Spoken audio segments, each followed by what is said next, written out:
We're going to wheels up. Council will come to order. The clerk will call the roll. Alderman Moreno, Alderman Hopkins, Alderman Dow, Alderman King, Alderman Hairston, Alderman Sawyer, Alderman Mitchell, Alderman Harris, Alderman Beal, Alderman Solowski Garza, Alderman Thompson, Alderman Cardenas, Alderman Quinn, Alderman Burke, Alderman Lopez, Alderman Folks, Alderman David Moore, Alderman Curtis, Alderman O'Shea, Alderman Cochran, Alderman Brookins, Alderman Munoz, Alderman Zaleski, Do we have any people? Alderman Scott, Alderman Solis, Alderman Maldonado, Alderman Burnett, Alderman Irvin, Alderman Talaferro, Alderman Raboyes, Alderman Santiago, Alderman Wagaspack, Alderman Mel, Alderman Austin, Alderman Ramirez Rosa, Alderman Villegas, Alderman Mitz, Alderman Sposato, Alderman Lorino, Alderman O'Connor, Alderman Napolitano, Alderman Riley, Alderman Smith, Alderman Tunney, Alderman Arena, Alderman Kappelman, Alderman Pawar, Alderman Osterman, Alderman Joe Moore, Alderman Silverstein.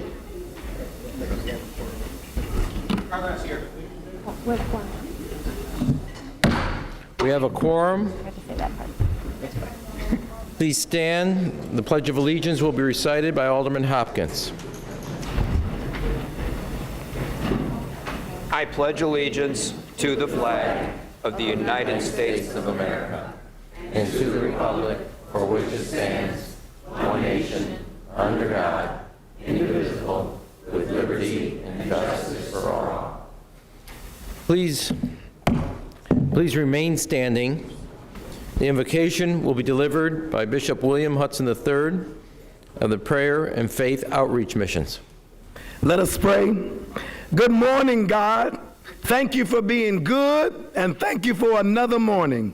Thank you for a new day with new opportunities, new doors, new ideas, new relationships, new seasons, and new connections.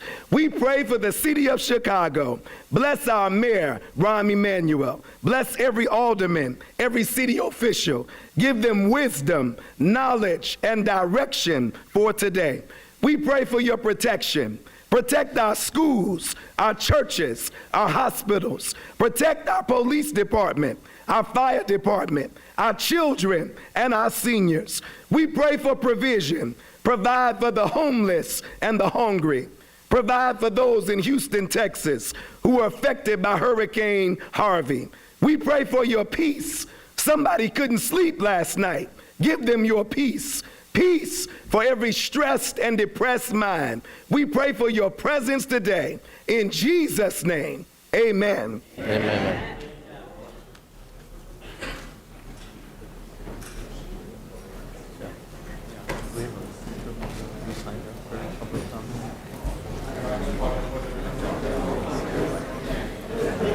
Public comment. Public comment? Anna? Yeah. Madam Clerk? The council will now begin the public comment period, which is limited to a maximum of 30 minutes. Each speaker is limited to 3 minutes. The time remaining for each speaker is shown on the clock on the wall. Any written comments they have been submitted will be available for aldermanic review at the city clerk's desk. The first speaker, Ms. Kalia Johnson.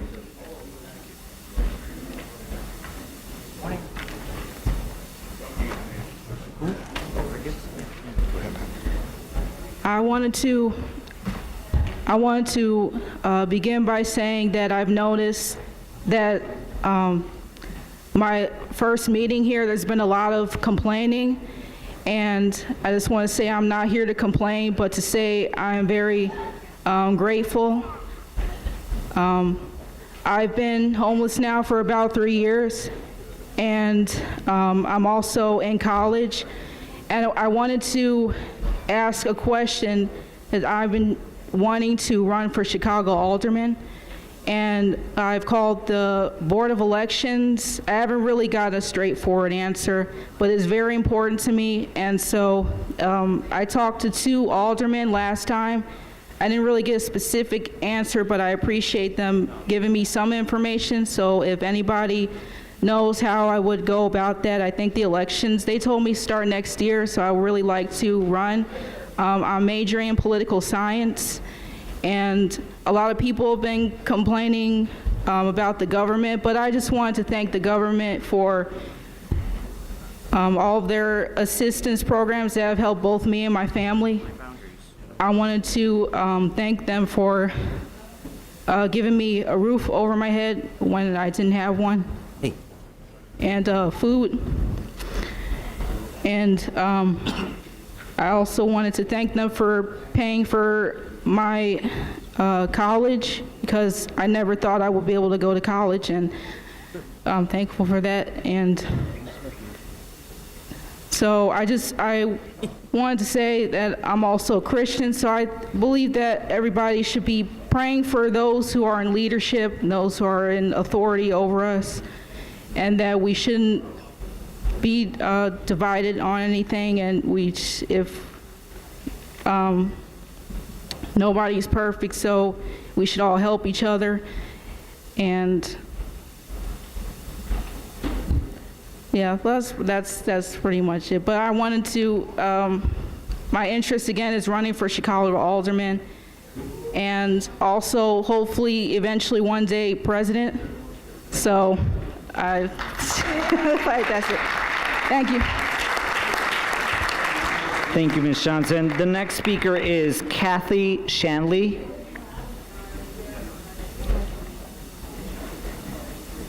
This looks like the double thing.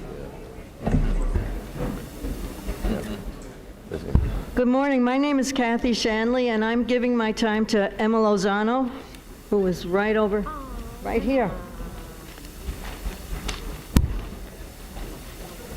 What are we doing? Thank you. Thank you so much, Kathy. I'm sorry I came late, so I didn't get a pink card, but hello, Mayor. How are you today? I wanted to thank you for your words yesterday of encouragement to the Dreamers and to our students in the city of Chicago, that this is a sanctuary city and it's going to continue to be a sanctuary city, and that they are going to be safe in the city of Chicago. I'm here today to talk about a resolution that I'm hoping that will be introduced today regarding the 800,000 young people who arrived to the U.S. as children, who have already passed an extensive FBI background check and have already received 2-year deferments, are paying taxes, and they're living here legally right now. And the mayor, through his henchman, Jeff Sessions, has decided to rescind DACA, and I'm calling on the city of Chicago to pass this resolution and to stand up to the Trump and evil people that are the racists that want to make America white again. And I think that we should all stand up and say no to them. And in regards to the sanctuary city, all my aldermen, you know how much I love all of you. Some of you are my compadres, and I went to school with some of you, and some of you are my Boricua brothers from Humboldt Park. And I just want to say to all of you that, that please stand up and help the mayor at this time to, if they want to come after the sanctuary city, then let's not send them any money to the federal government, because we send them more than we get back. So if we don't send it to them, then they can't take it away from us. So I want you to think about maybe suing the president and whoever else we need to do in order to stand up for our immigrant families and to keep our children and our families safe in the city of Chicago. So we helped draft this resolution, and we hope today that you will introduce it and hopefully suspend the rules, and let's pass this thing, because we really need to make this happen. Thank you very much. Thank you, Ms. Lozano. The next speaker is Evangel Yanubu. Hallelujah, greetings. My name is Eve Angel Yanubian. Kidnapped from the continent of Africa, coming in chains, enduring the greatest Holocaust in the history of humankind, according to the United Nations, and the vestiges still exist today, stated former Presidents Bill Clinton and George Bush, was not their fault, but there has been no compassion, no governmental leg up, and no reparations dream act of development, relief, and education for alien minors under the age of 31, and amnesty from crimes that are not federal. 246 years of chattel, movable property, slavery laws from 1619 to December 18, 1865, followed by U.S. laws of Jim Crow segregation that lasted from 1866 to May 17, 1954, were passed to keep the status of American-born Negroes down. Blacks still do not have a mother tongue language or a fatherland nationality and have never been made whole. Blacks as a people are without sanctuary and at the bottom of all the areas of human endeavor.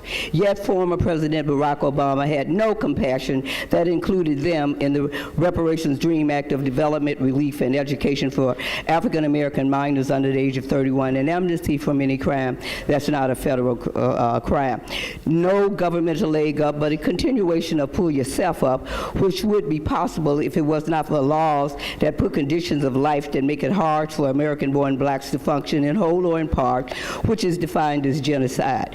The Cook County Board has designated 5 communities as endangered, including Inglewood. 398 years later, law enforcement have stigmatized black youngsters as documented gang members, unable to live out their dreams in the land of their birth, like undocumented DACA recipients can do. In conclusion, illegals should not have laws that American-born and naturalized citizens pay for but do not have. Why should they have free education from preschool to graduate school without gender or grade requirements, and citizens told if they are male, they can go to junior college if they get a B average? American-born students are drowning in student loan debt, and illegals get a free pass to graduate schools and the best jobs. This is fundamentally unfair and should be unconstitutional. The government is dependent on them as a workforce while their own citizens are unemployed. DACAs grew up in America. Why are they so much smarter than American-born blacks? Or is it due to sanctuary priorities in education, jobs, public housing, and legal services, using taxpayer dollars to defend them against laws of entry that all countries have? We want Chicago as a sanctuary city and the sanctuary state of Illinois to ask Congress during this next 6 months to add African American minors to the DREAM Act, because foreign-born blacks, DACAs, and their families have contributed to making them an endangered species due to laws that have given illegals a governmental leg up that black. Thank you for your comments. The next speaker is Ashley Galvan Ramos.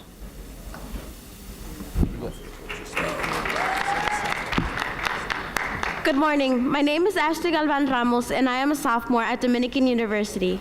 I am also the youth representative on the board of Logan Square Neighborhood Association.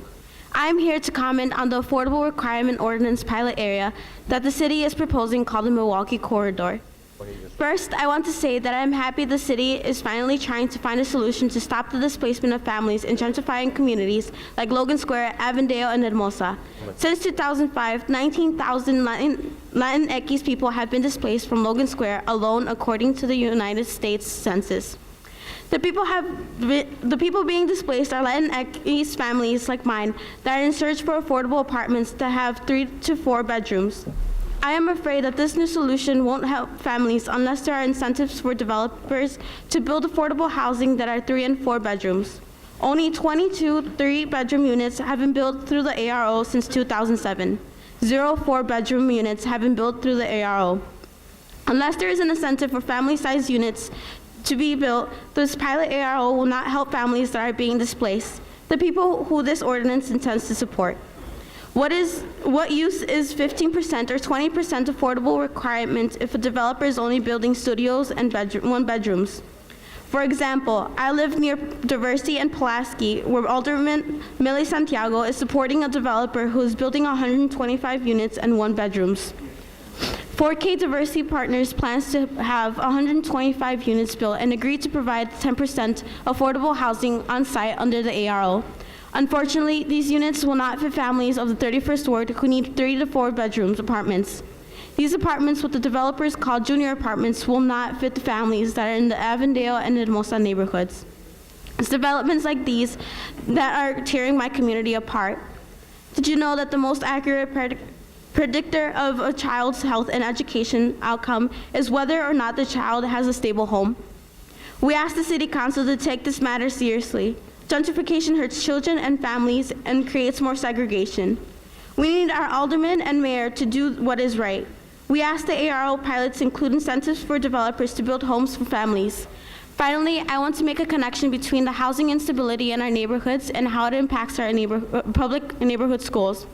When a family is displaced, it often means a child has to move. When there is no housing for families, there are no families to send children to schools, and our schools suffer from it. Every year, our community worries about the 20th day of school when we see how many children will be enrolled to school in our year. We need Chicago to fund schools correctly, to stop borrowing money, and to do what's right. We ask the city to pass the TIF surplus ordinance and the corporate head tax ordinance to fund our schools and promote happy, healthy, diverse communities by providing stable, affordable housing for families and by funding our schools the right way. Thank you. Thank you, Ms. Ramos. The next speaker is Mark Kaplan. Mark Kaplan is the next speaker.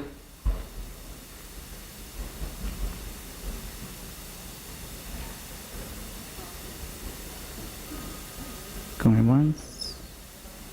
All right, and the next speaker is Luella. Oh, sorry.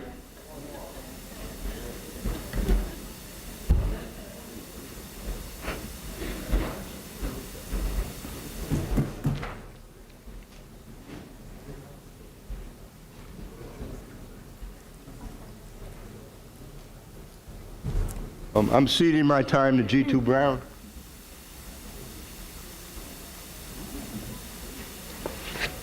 Good morning. Good morning. My name is G2 Brown. I'm the Kenwood Oakland Community Organization, also the national organization, the Journey for Justice Alliance. Right now, as we sit here, there's an elementary school on Diversity in Ashland called Agassiz, where every teacher has a teacher aide, where there are 2 fully stocked computer labs, where there are after-school programs that rival any Boys and Girls Club, where the school has a librarian. The children learn Mandarin, Chinese, Arabic, and Spanish. But right now, there's a school called Mollison on 44th and King Drive, where there are 42 kindergartners in one class, where there's 1 teacher aide in the entire building, where parents had to wage a 3-year campaign to get a part-time Spanish instructor and therefore lost their library. The point I'm making to you, brothers and sisters, is that the problem in public education is not bad teachers, it's not children without goals, it's not disinterested inner city parents, but it's structural inequity.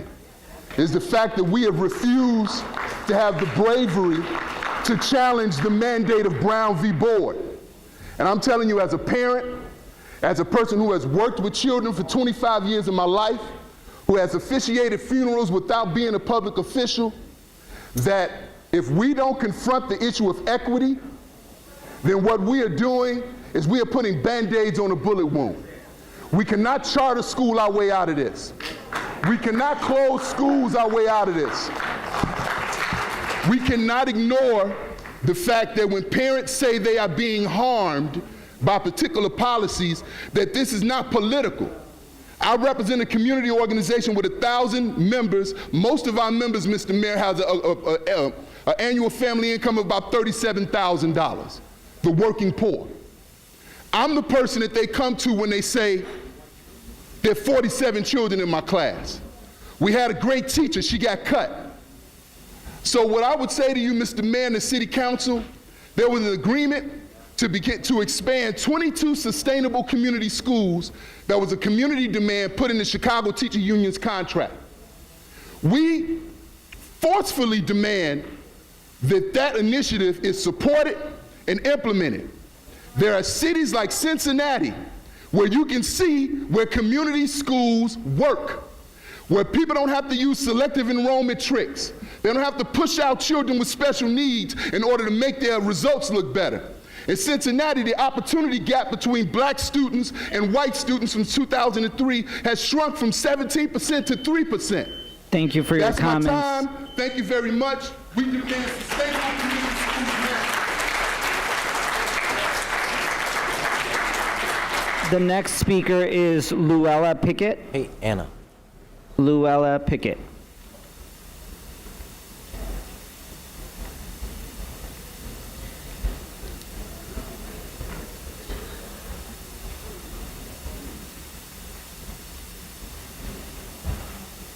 Good morning, everybody. My question is for the mayor. Oh, I'm sorry. My question is for our mayor. And it is, you said that the school would be fully funded, and you signed a contract with the CTU agency to 20 to 50 substantial community schools. I'm not going to go too much further because the gentleman in front of me, he took all my bullet points, but my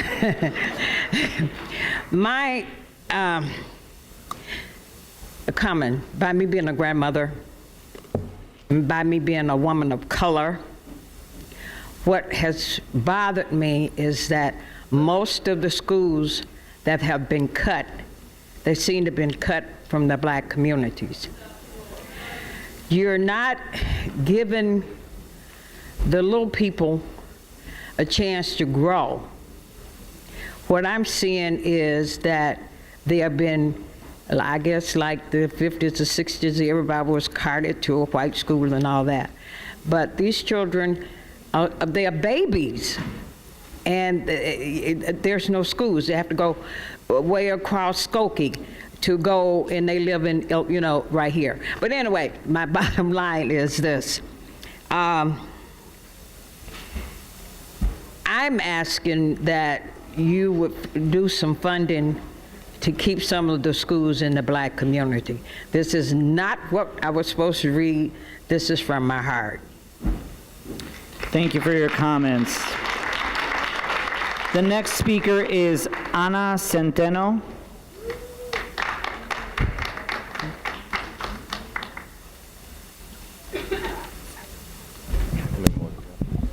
Good morning, everybody. My name is Ana Centeno.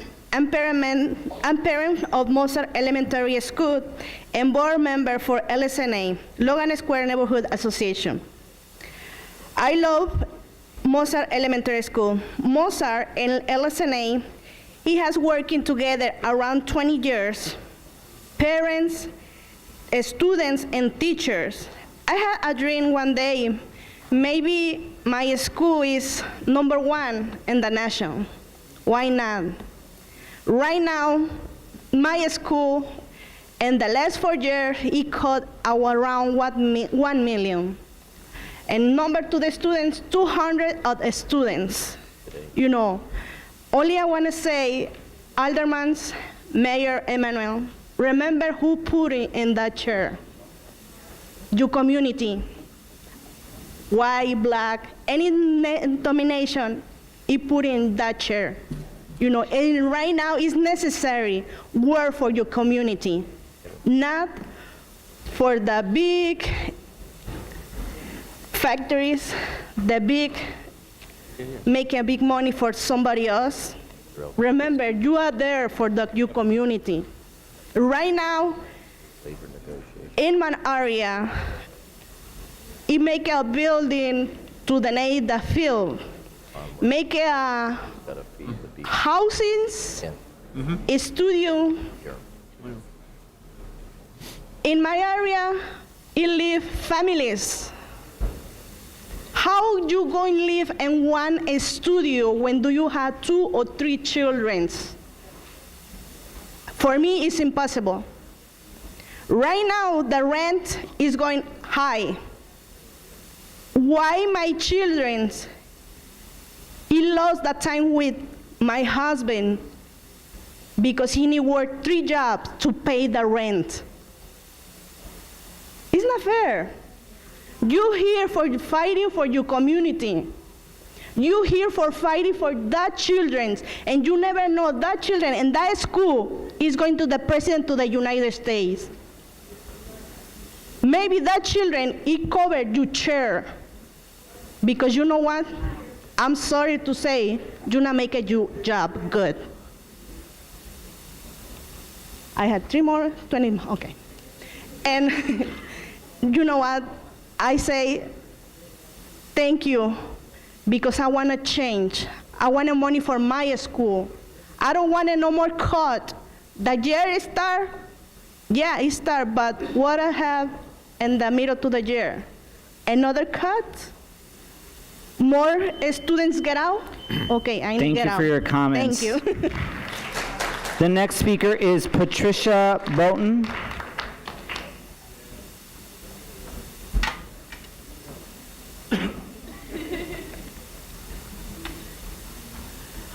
Good morning, Mr. Mayor, City Council. My name is Patricia Barton. I am a retired teacher. I am a senior citizen. I live in the 10th Ward. Yes, you do. And I'd like to give a shout out to my alder lady, Sue Garza, for the leadership and the wonderful work she has shown toward education in this city. And that's why I'm here to speak to you today. I was just thinking when Brother G2 Brown was speaking about his community, that I started school here in Chicago 60 years ago. So for those of you who can do the math, don't try to add up how old I am. But it was the same struggle with the schools. This city has yet to make a solid and firm commitment to education in this city, and it needs to do that. If we are to be a world-class city, which we say we are, and I believe we are, we have to properly and adequately fund our schools. A world-class city deserves children of a world-class city deserve a world-class education. Okay. Now, I own a small bungalow. I pay my taxes. As a matter of fact, I'll be going downstairs to see about that when I leave here. But I resent the fact that while I pay my taxes, that there are people in this city who get away with not paying their full share of taxes. And many of these people have billion-dollar businesses and million-dollar homes. I cannot afford Alderman Burke's law firm to grease the way for me to get a tax break. So I've got to pay what y'all say I owe. And I don't mind paying my taxes if it goes toward good things like educating children. But this is not a poor city. This is a wealthy city.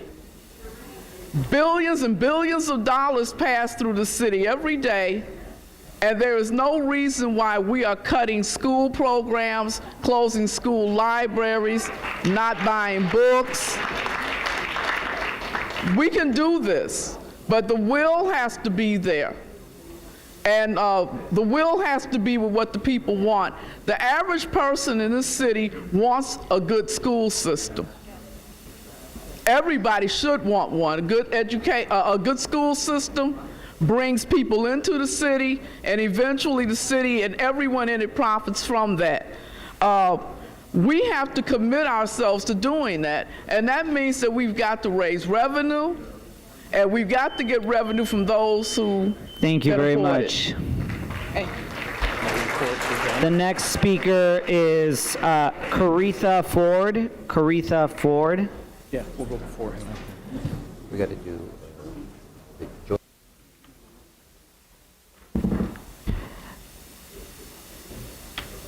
The next speaker is Shakia Scott. No, she's here.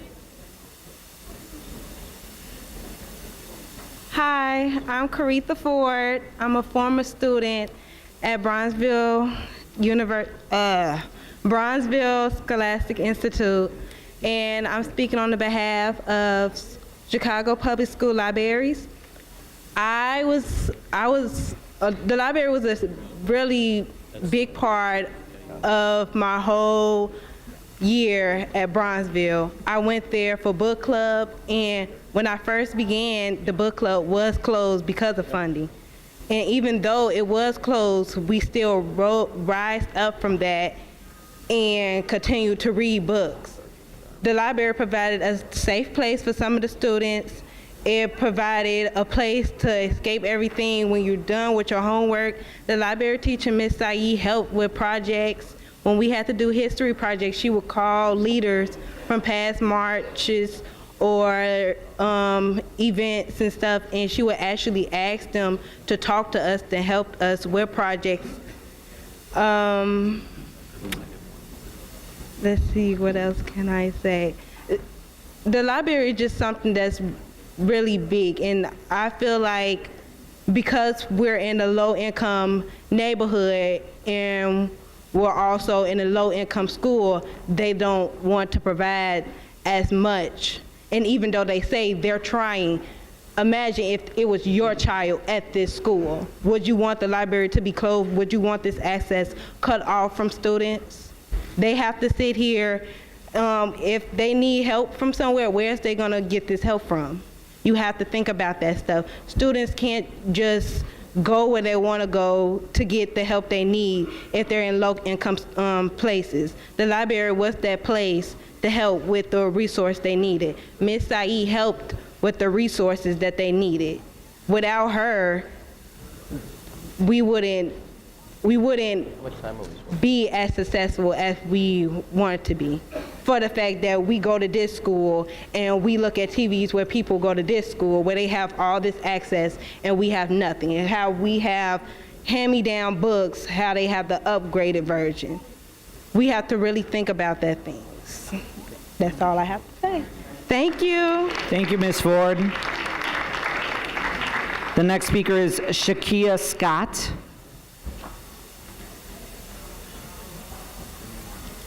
There they go.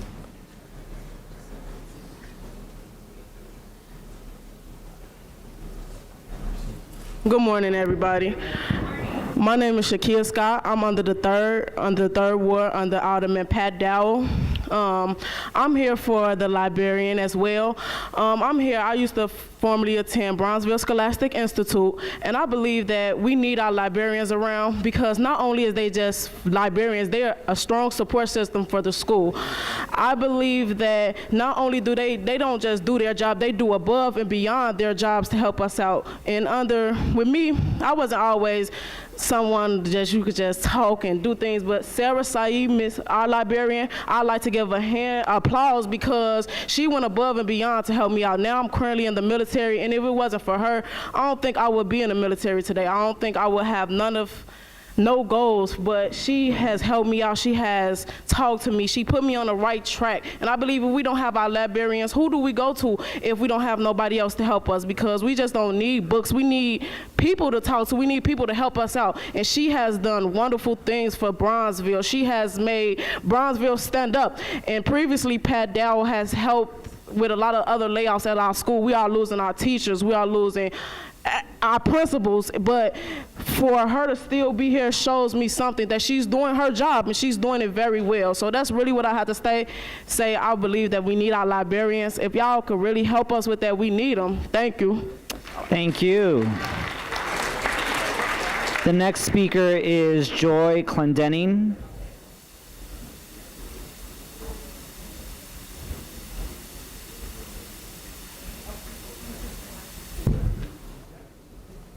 Good morning, Alderman. I'm Joy Clendenning. I'm a parent of 2 CPS graduates and 2 who are currently at Kenwood High School, a school that's lost more than $2 million over the past 4 years in spite of steady enrollment. I'm also the managing director for Raise Your Hand for Illinois Public Education. I'm here today to speak about the reality of school budgets, and I'm speaking to you, aldermen. The reality of school budgets at CPS in light of the recent passage of the school funding bill and the need for local revenue to offset the deficit that still exists in CPS. the years of cuts and the new forms of school privatization in the funding bill that will leach more dollars from our public schools. We don't yet know the impact that the tax credit scholarship voucher program will have on CPS, but we do know that CPS has to come up with a significant increase for existing charter schools due to the school funding bill. As WBEZ reported Friday, the charter lobby says they are getting $120 million from CPS due to a mandated increase in per pupil funding. Where is this money going to come from? The reality is that CPS schools are in desperate need of more revenue, and this bill doesn't come close to making our schools whole.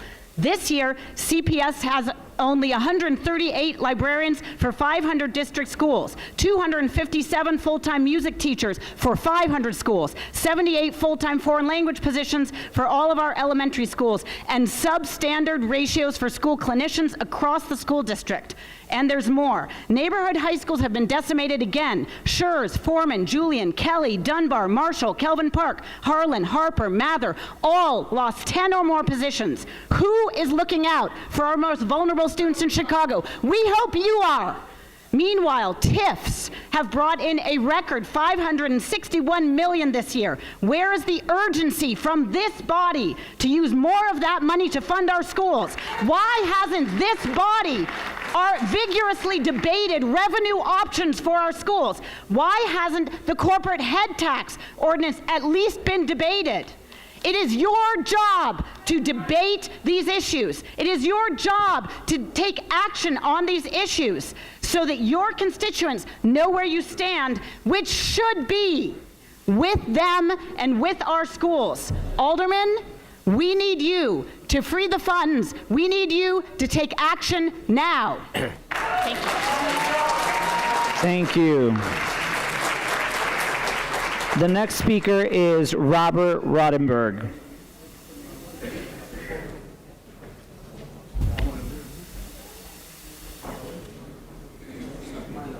I'm Robert Rodenberg of the Uptown Tent City Organizers Group and other organizations. Here is an update on the homeless of Uptown. The Uptown Tent City homeless now face a 7 a.m. September 18th eviction deadline from the Wilson and Lawrence viaducts. The city has not announced any plan to house or relocate all of the homeless of the Uptown Tent City. This is despite a federal injunction lawsuit requiring the city to come up with a housing or relocation plan.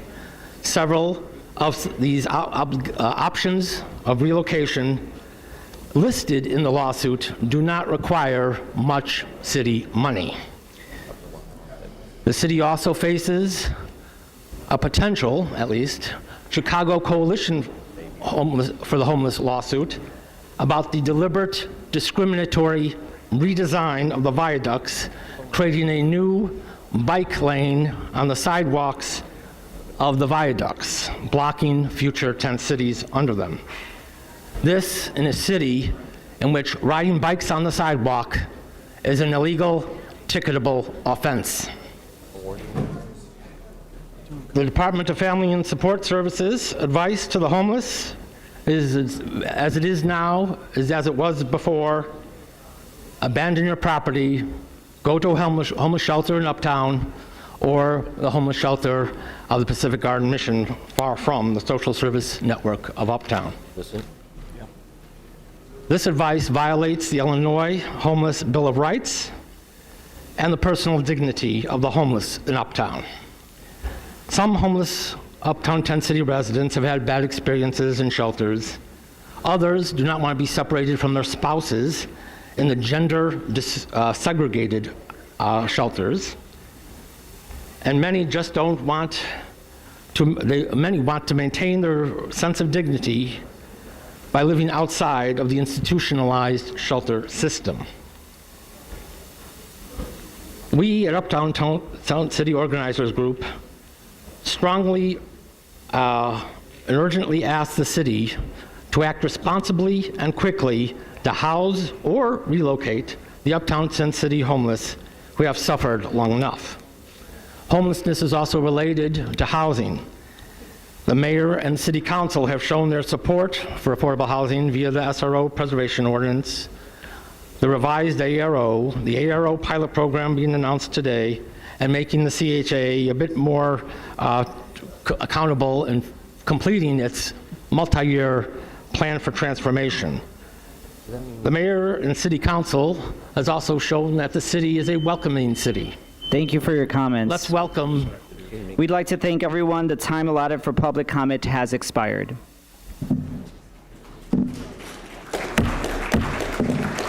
This concludes the public comment. We'll now go to resolutions. Chair recognizes clerk. The resolutions.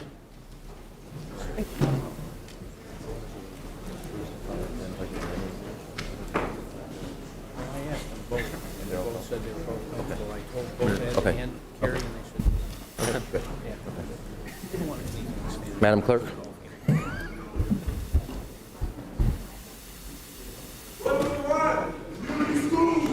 A resolution from His Honor the Mayor, Alderman Raboyes, Lopez, and Thompson.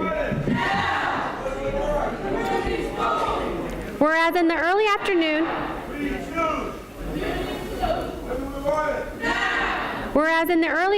of July 21st, 2017, Chicago police officers David Perez, star number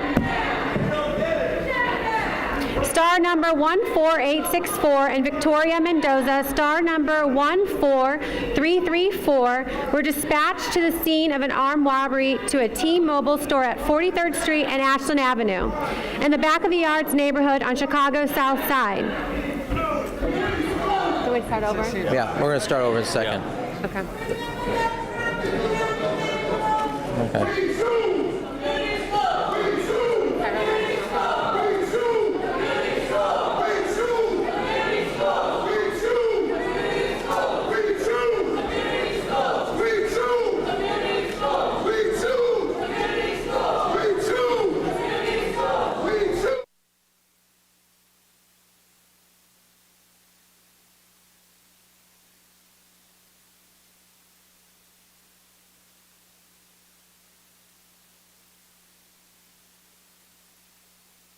Madam Clerk, resolutions. Whereas in the early afternoon of July 21st, 2017, Chicago police officers David Perez, star number 14864, and Victoria Mendoza, star number 14334, were dispatched to the scene of an armed robbery at a T-Mobile store at 43rd Street and Ashland Avenue in the back of the Yards neighborhood on Chicago's South Side.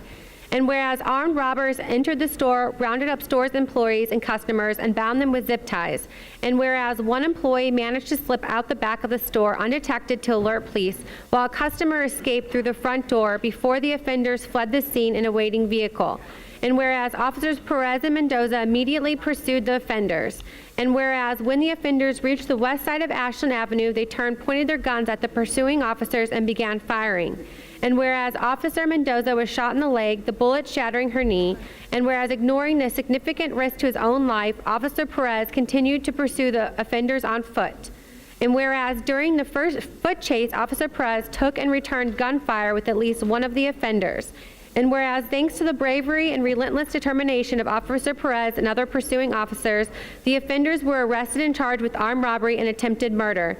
And whereas 10 days after being grievously injured while on duty, Officer Mendoza personally thanked the children attending camp at Chicago Park District's Wilson Field House for the lovely get well cards they had sent her while she was recuperating in the hospital. And whereas in response to a question from one inquisitive child, Officer Mendoza, who is widely admired for her impressible spirit and boundless energy, assured the children that she planned to return to work at the Chicago Police Department as soon as possible to do the job I was intended to do. In the meantime, she said, I have a goal. I do the hustle up and the Hancock every year. That's the goal I'm going to work for. And whereas the courage, devotion, and resilience demonstrated by Officer Perez and Officer Mendoza while risking their lives at the scene of a violent crime, in the case of Officer Mendoza while recovering from the wound she sustained in the line of duty, has earned them the respect and gratitude of all Chicagoans. Now, therefore, Be it resolved that we, the mayor, and the members of the City Council of the City of Chicago, assembled this 6th day of September 2017, do hereby honor Chicago police officers David Perez and Victoria Mendoza, who, in keeping with the highest traditions of the Chicago Police Department, risked their lives to protect and defend the residents of our great city. And be it further resolved that suitable copies of this resolution be presented to the Chicago police officers David Perez and Victoria Mendoza and placed on permanent record in their personnel files as a token of our gratitude and esteem. Alderman Burke. Mr. President, I move the temporary suspension of rules for the immediate consideration of this resolution. Hearing no objections, so ordered. Your Honor, and ladies and gentlemen of the council, indeed, this morning is a opportunity we have to express the appreciation of all the people of Chicago to these brave officers, Officer Mendoza and Officer Perez, who truly displayed the remarkable courage and bravery under fire at the robbery of this cell phone store at 43rd and Ashland. It's ironic, is it not, that in the same meeting we're going to take up a ordinance relating to cell phone resale. So apparently this kind of activity out there in the neighborhoods is something that is a growing crime problem. There was a wise American who once said that bravery is not the absence of fear, but action in the face of fear. Officer Mendoza and Officer Perez showed no fear in pursuing two gunmen who were fleeing from that Southside T-Mobile store where they had bound and gagged customers and employees. We all know that the women and men of law enforcement in Chicago are the first line of defense in our neighborhoods. That duty that they respond to each and every day brings them into contact with marauders who use the threat of a gun to intimidate and spread fear among our law-abiding fellow citizens. Yes, marauders, thugs, gangbangers, call them what you will.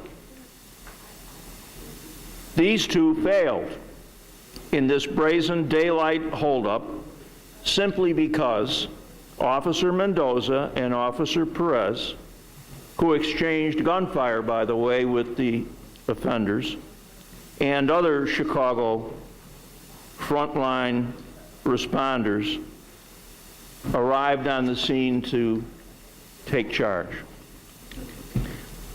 But that successful apprehension did not come without a heavy cost, because one of the bullets fired by one of the gunmen struck Officer Mendoza in the leg, shattering her knee. And indeed, we could be gathering here today under far different circumstances if her guardian angel had not been on her shoulder that day. But we stand here together to thank Officer Perez and Officer Mendoza for their courage and for Victoria's fortitude during a painful and challenging recovery. She has she not, Mr. President, set a remarkable example for young people here in our city by meeting and greeting Chicago Park District campers at the Wilson Fieldhouse, and most importantly, for doing her duty and making Chicago a safer place. The members of the City Council and the Mayor are honored to welcome these two officers here to this historic chamber this morning to applaud their dedication to duty, their sacrifice, and the value that they place on protecting our citizens and safeguarding our streets. And it is our prayer jointly today that the good Lord will keep safe all the brave women and men of the Chicago Police Department, and that they will be strengthened by the example of what these two officers have accomplished. And especially to Victoria as she continues on the road to full recovery. You have our prayers and our good wishes that you're going to be completely restored to good health, and you'll be back out there, as we say, being the police. Congratulations and good luck. Thank you, Mr. President. Thank you, Alderman Burke. Alderman Boyes. President, I too stand in support of this resolution. Now here's a situation where an individual opens fire on Officer Mendoza and Perez. And although Officer Mendoza was struck in her knee, Officer Perez continues his pursuit of the offender and later captures him. On behalf of my constituents and my family, I want to commend Officers Mendoza and Perez, and I wish for a quick recovery so you can get back to the job that you love. Thank you, and God bless each and every one of you in the police department. Alderman Thompson. Thank you, Mr. President. I too rise in support of this resolution. I'd like to acknowledge Commander Steve Chung from the 9th District and Sergeant Chris Leakopoulos as well. I want to congratulate Officers Mendoza and Perez, as well as their families, for their bravery and dedication to the city of Chicago. I'm honored to co-sponsor this resolution for these two officers who truly serve and protect our city and showed exemplary actions on July 21st. To quote our children from Wilson Park campers, quote, "They truly are our heroes."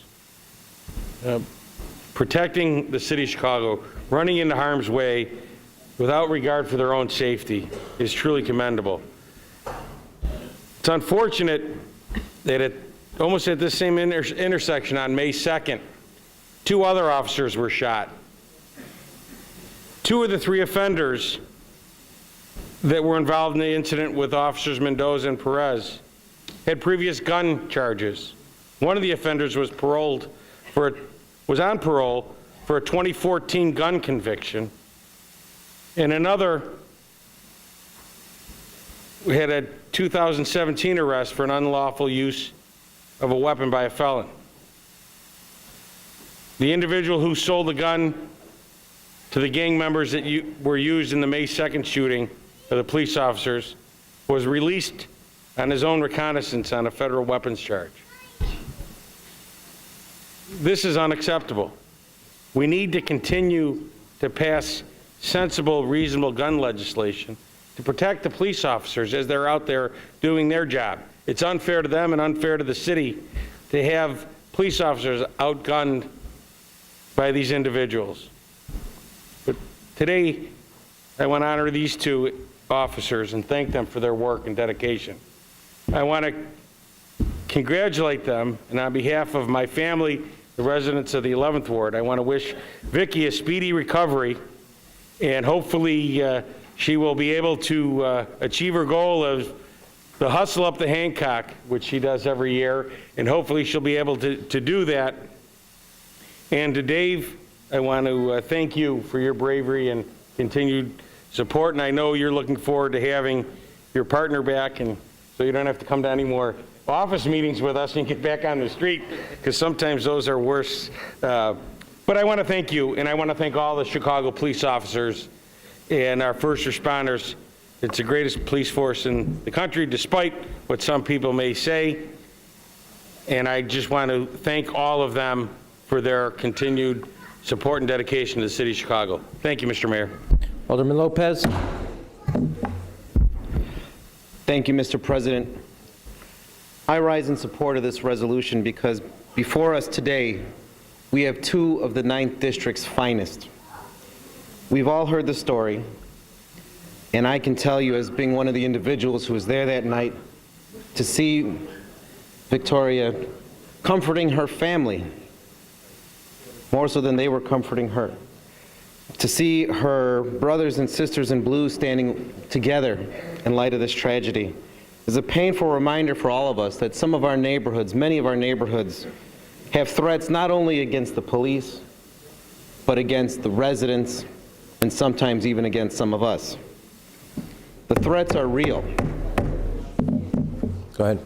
Just this weekend alone, CPD confiscated 110 firearms, many of which high-capacity assault rifles. These dangers exist. These dangers exist against everyday individuals trying to make Chicago a better place. And it is brave people like you, your command staff, and all of your fellow officers that stand in the way from those weapons doing harm to us in our communities. You are more than just an inspiration to the department. You are a model of what each and every Chicagoan must stand up for and fight against on a daily basis. For our city truly is one that is global. It is one that is a sanctuary to everyone. And it is one that people believe in and continue to fight for. And as long as there are individuals like Victoria and David here, I know our city will survive. So I commend you both. I commend your leadership. I know them well. And I am thankful that you are on the force and be returning soon. Thank you, Mr. President. Alderman Solis. Thank you, Mr. President. I, too, wish to add my voice to this resolution, which I wholeheartedly support. Take a look at the people that are out there. There's a Chinese, and I think Latino. I'm not sure whether it's which nationality, and a Greek. And it goes to show one of your favorite sayings, Mr. President, that this Chicago is the most American of American cities. We have our problems in our communities, but we have brave police officers that are going out there willing to risk their lives every morning or every evening, whatever shift they go to. When they put on their uniform, they know that one of the risks that they take is potentially being hurt and maybe losing their lives. So I want to offer my admiration, my gratitude on the part of not just myself, my family, the people in the neighborhoods that I represent. And I also want to say to Officer Medina, I had a chance to go see her right now, and she was smiling right now, and she's in great attitude. If you looked at the knee and how it looks right now, I'd probably be crying if it was me. So Officer Medina, you are a Wonder Woman. Thank you for your service. God bless you. And I look forward to when you start running or going up the Hancock or start bike riding again. Maybe I'll join you. Thank you so much. God bless. Alderman Cochran. Thank you, Mr. President. I stand in support of this resolution, in support of these officers, Commander, Sergeant. Officers, it is good to see you here. I'm glad that you are here. As I see you sitting over there, I think of the words bravery, courage. I think of the words commitment and honor, as well as gallantry. The word of heroism comes to mind. Fearlessness, daring, and valor. You've demonstrated a great deal of honor in the job that is an honorable job. I want to thank you for the service that you have provided. I look forward to you getting back healthy.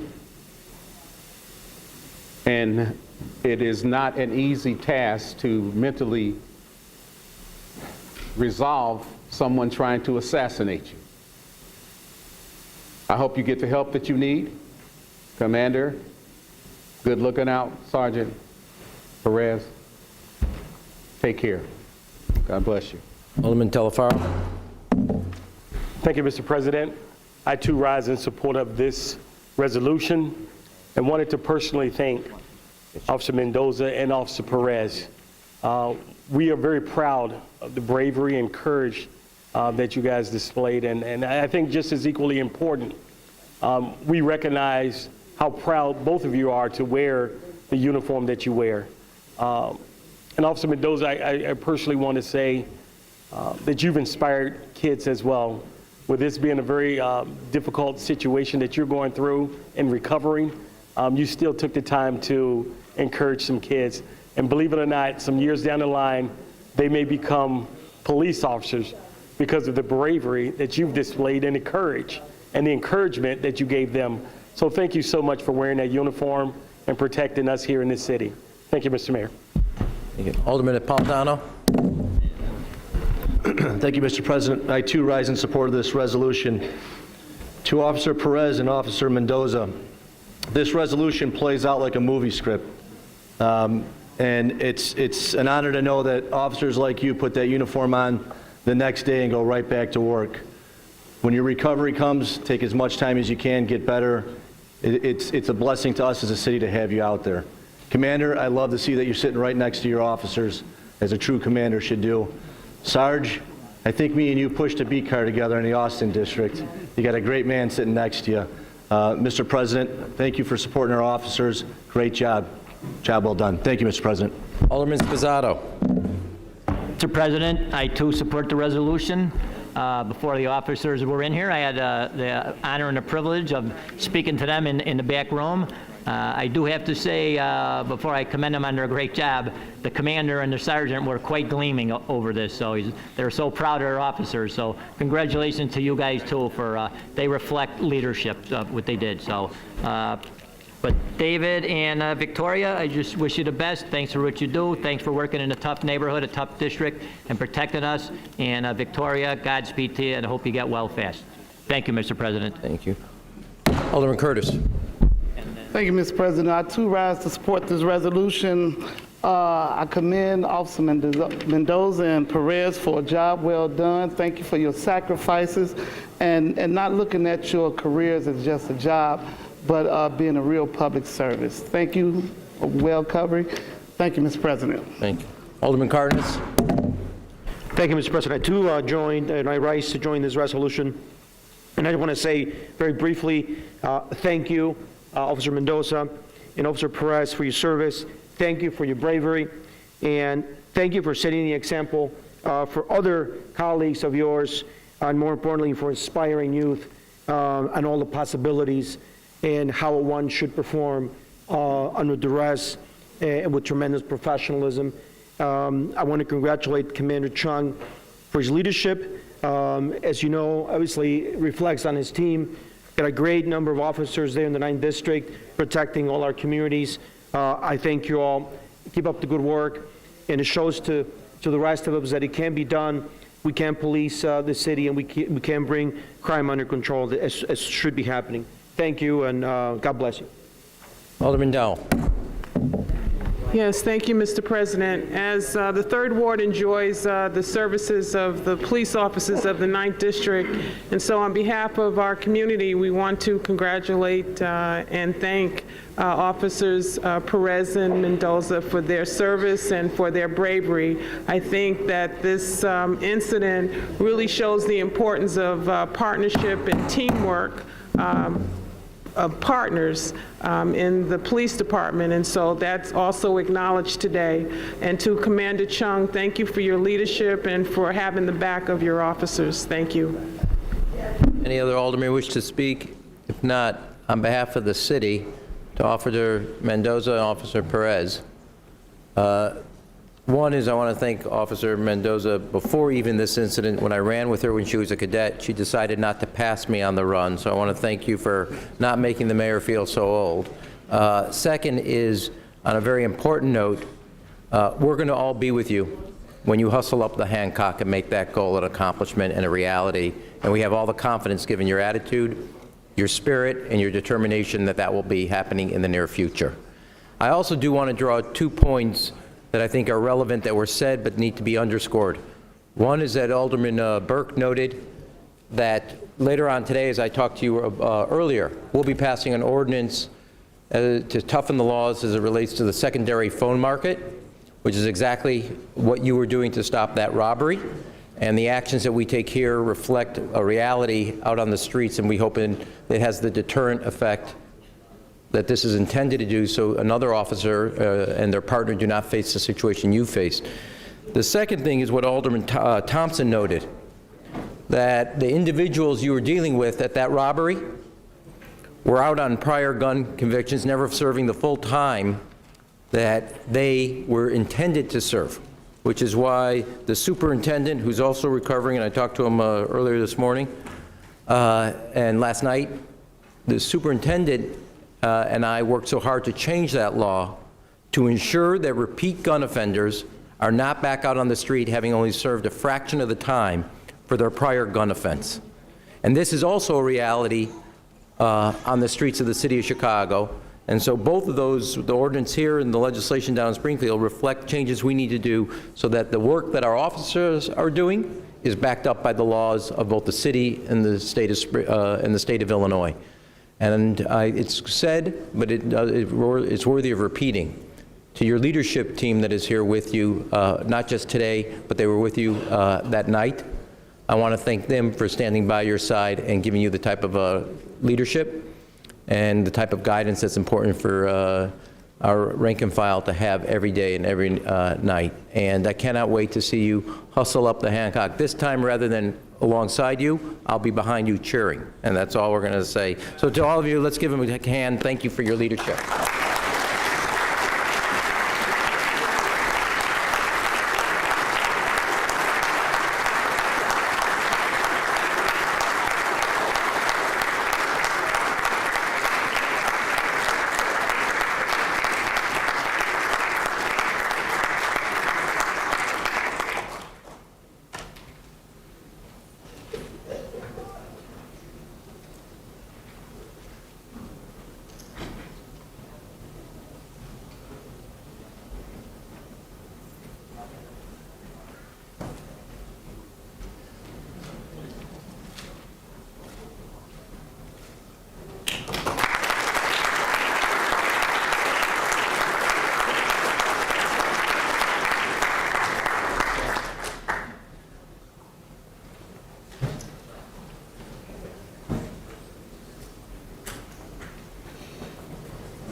We're going to go Firefighter's next resolution. Okay.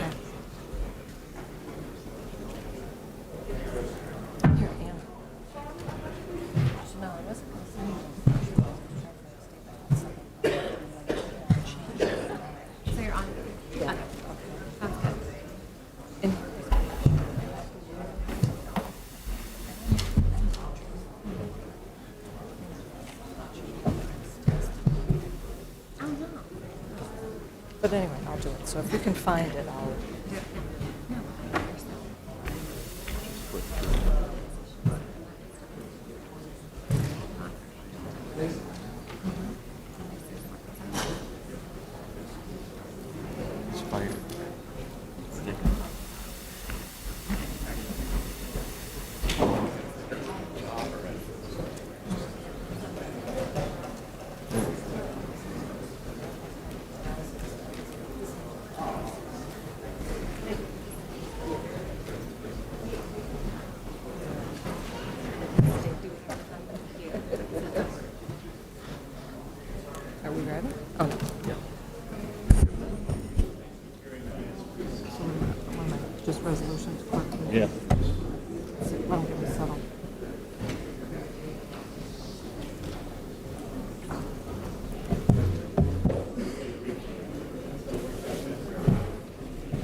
Yeah. Clerk, please read the resolution. A resolution from His Honor the Mayor, Alderman Raboyes, Spasado, Dowell, O'Shea, Napolitano, and Mel. Whereas shortly before midnight on Friday, May 26, 2017, members of the Chicago Fire Department responded to a fire call in the 4300 block of North Monticello Avenue. While on the way, OEMC confirmed the fire and advised of the possibility of people being trapped inside and escalated the scope of the response. And whereas Battalion 10, Engine Company 124, and Truck Company 38, supported by ambulances 32 and 48, rushed to the scene to find a 1.5-story frame home so engulfed in flames that firefighters initially could not make entry. And whereas concerned that people were trapped inside the burning home, members of Engine 124 quickly trained 2 house lines into fast-moving fire in a desperate attempt to knock down the flames and clear a path for search and rescue crews to enter. These firefighters also worked to keep the fire from spreading to nearby homes. The remaining members of Engine 124 worked seamlessly as a team to connect the engine to fire hydrants and maintain a stable supply of the water needed to battle the flames. And whereas water began to flow onto the fire, members of Truck 38 bravely entered the burning home and searched for trapped victims and helped battle the blaze. These firefighters also raised ladders to the roof of the home to cut ventilation holes essential to allow the deadly smoke and heat to escape. And whereas the heroic efforts of the members of Engine 124 quickly brought the fire under control and provided the members of Truck 38 the protection they needed to find and rescue 2 terrified young victims, age 8 and 9, who were trapped by the smoke and flames. And whereas personnel from Ambulance 32 and Ambulance 48 provided on-scene emergency medical treatment to the 3 adults and 3 children who were victims of the fire. The trapped children rescued from the flames were the most seriously injured and were transported to hospitals for further treatment. And whereas thanks to their bravery, teamwork, specialized training, and dedication to duty, these members of the Chicago Fire Department were able to quickly extinguish the fire, rescue and treat injured victims with no loss of life, and prevent the fire from spreading to nearby buildings. And whereas the courage, quick actions, and effective firefighting and life-saving techniques exhibited in response to the fire exemplify the highest traditions, dedication to duty, and commitment to service inherent in all members of Chicago Fire Department, and demonstrated why the Chicago Fire Department is a source of pride to the city. Now, therefore, be it resolved that we, the mayor, and members of the City Council of the City of Chicago, assembled this 6th day of September 2017, do hereby express our admiration and gratitude to Battalion Chief Kurt Nelson of the 10th Battalion, Lieutenant James Lucas, Engineer Andreas Latidis, and firefighters Noel Martinez, Byron Franco, Bryce Myers of Engine Company 124, Lieutenant Michael Burns, and firefighters Mike Johnson, James O'Boyle, Eric McLean, and Sean McManahan of Truck Company 38. Paramedic in charge, Shelley Wright, and Paramedic Frederick Ford of Ambulance 32, and Paramedic in charge, Jessica Kilmanick, and Paramedic Catherine Hayes of Ambulance 48 for their heroic actions. And be it further resolved that this suitable copy of this resolution be presented to these members, the Chicago Fire Department, and placed on permanent record in the respective personnel files as a token of our gratitude and esteem. Alderman Burke. President, I move the temporary suspension of the rules for the immediate consideration of this resolution. Hearing no objection, so ordered. Your Honor and ladies and gentlemen of the council, in the inherent dangers of the firefighting profession, firefighters, paramedics, emergency responders perform duties with quiet dignity and uncommon courage, no matter what the deadly peril they encounter. And it is every day, 24/7. Chicago firefighters charge in while others are fleeing. And Chicagoans indeed are blessed to have outstanding fire companies like Engine Company 124, Truck Company 38, Battalion 10, and Ambulance 32. The prompt and coordinated and well-executed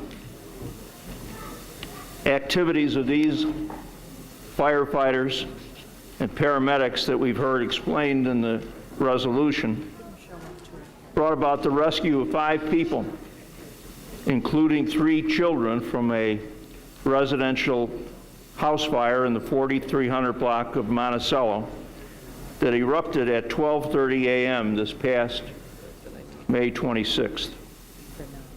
That wooden frame building was engulfed in smoke and flame when the engine company arrived on the scene. Visibility was 0 and the hour late.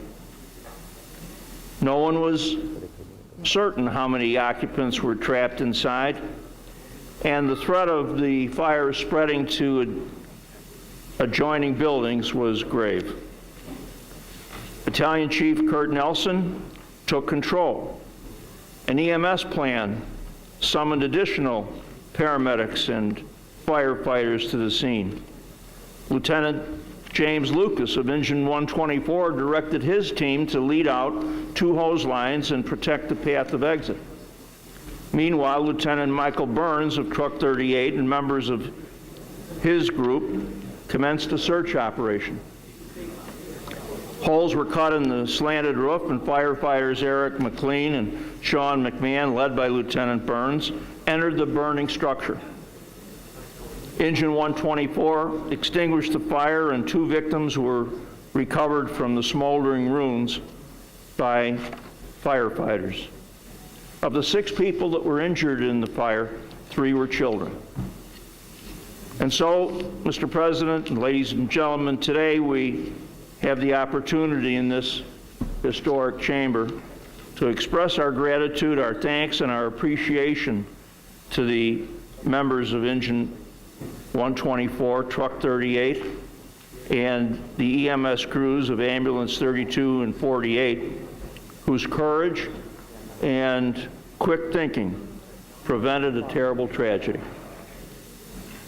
We've often said about Chicago's firefighters that valor is stability, not of legs and arms, but of courage and soul. And it is our prayer that God will continue to watch over and protect the brave women and men of the Chicago Fire Department as they daily go about their unenviable tasks. The courage and the determination and the outstanding training that we continue to witness in our firefighters are truly sources of inspiration that deserve to be applauded as they are being honored today. It's also, I think, important, isn't it, Your Honor, to see that so many of their families have attended the meeting today, to see that indeed the people of Chicago appreciate the sacrifices that these families make each and every day. I could probably make a prediction, Your Honor, that they're not going to read about this in the newspaper today or tomorrow, but these families know how much their loved ones are appreciated by their fellow citizens. Congratulations, good luck, and may God continue to bless you and your families as you go about these so dangerous tasks. Congratulations. Thank you.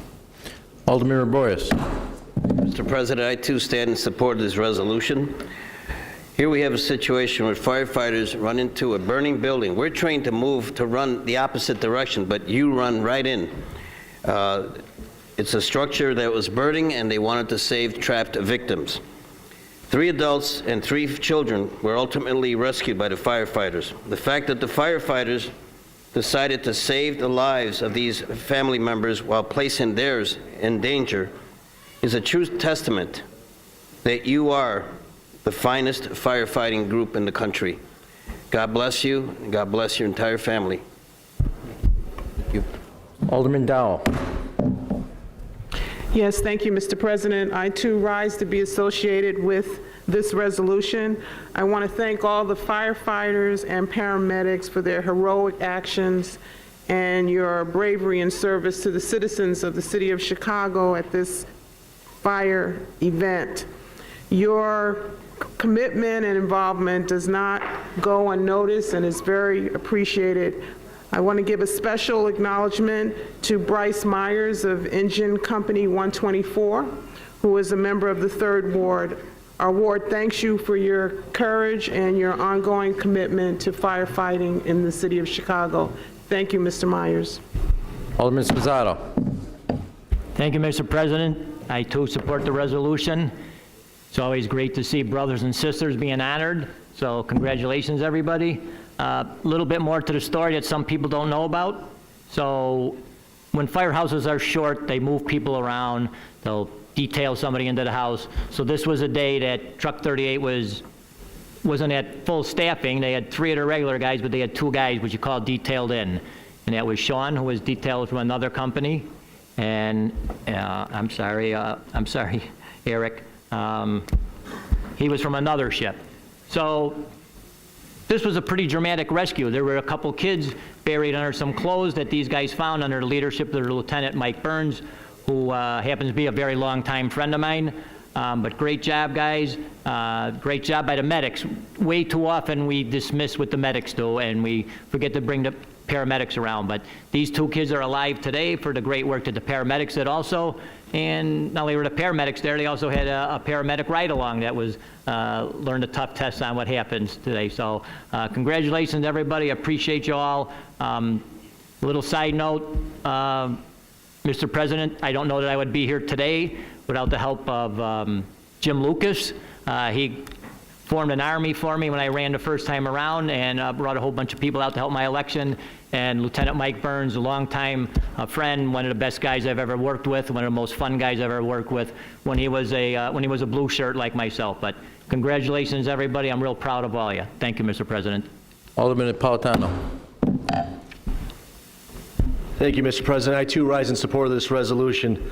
To my firefighter, paramedic, EMS brothers and sisters, I am so proud of you. In this resolution, we talk about the word rescue, and I don't think it does enough. It doesn't give enough strength. You actually gave people the ability to live and breathe another day. And by that, I mean this job isn't just a job, it's a calling. And every time that bell rings, it's a call to you to say, I'm going to give my life to save others.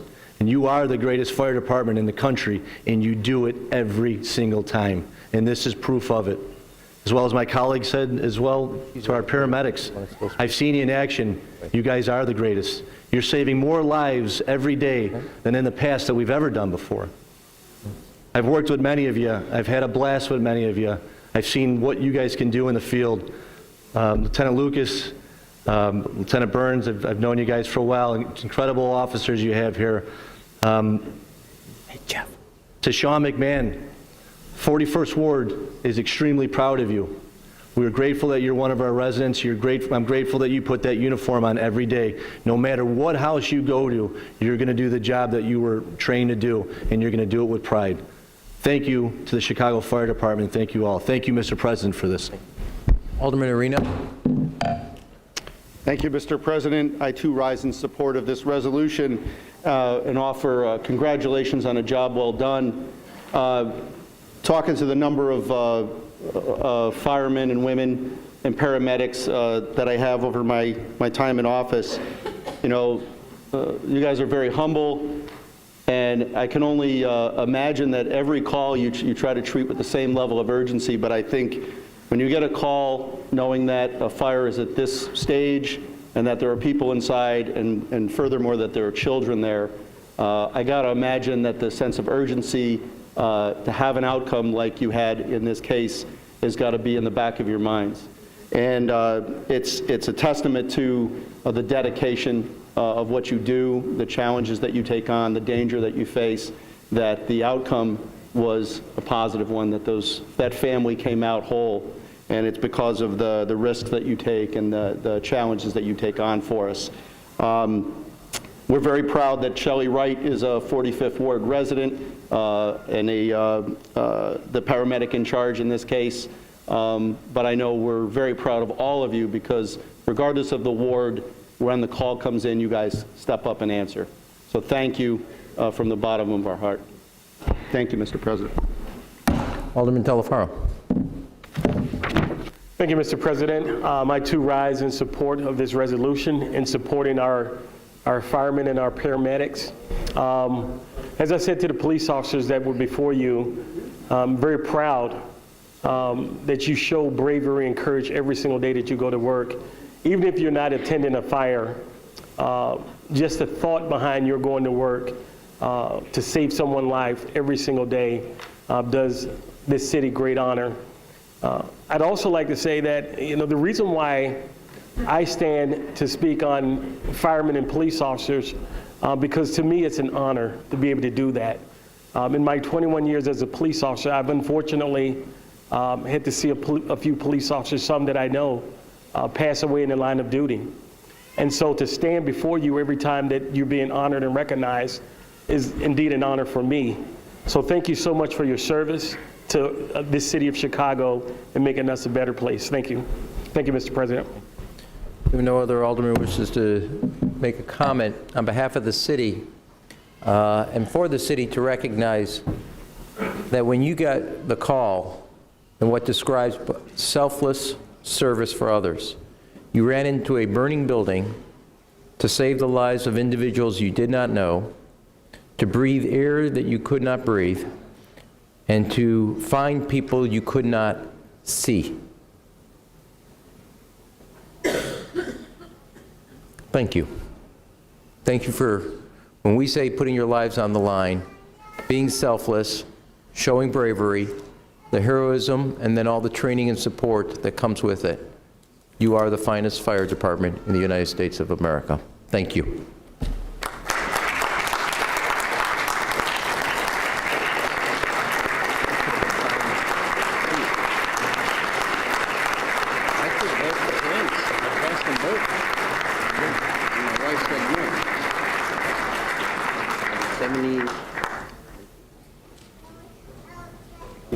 Both police and fire. Could have been retired.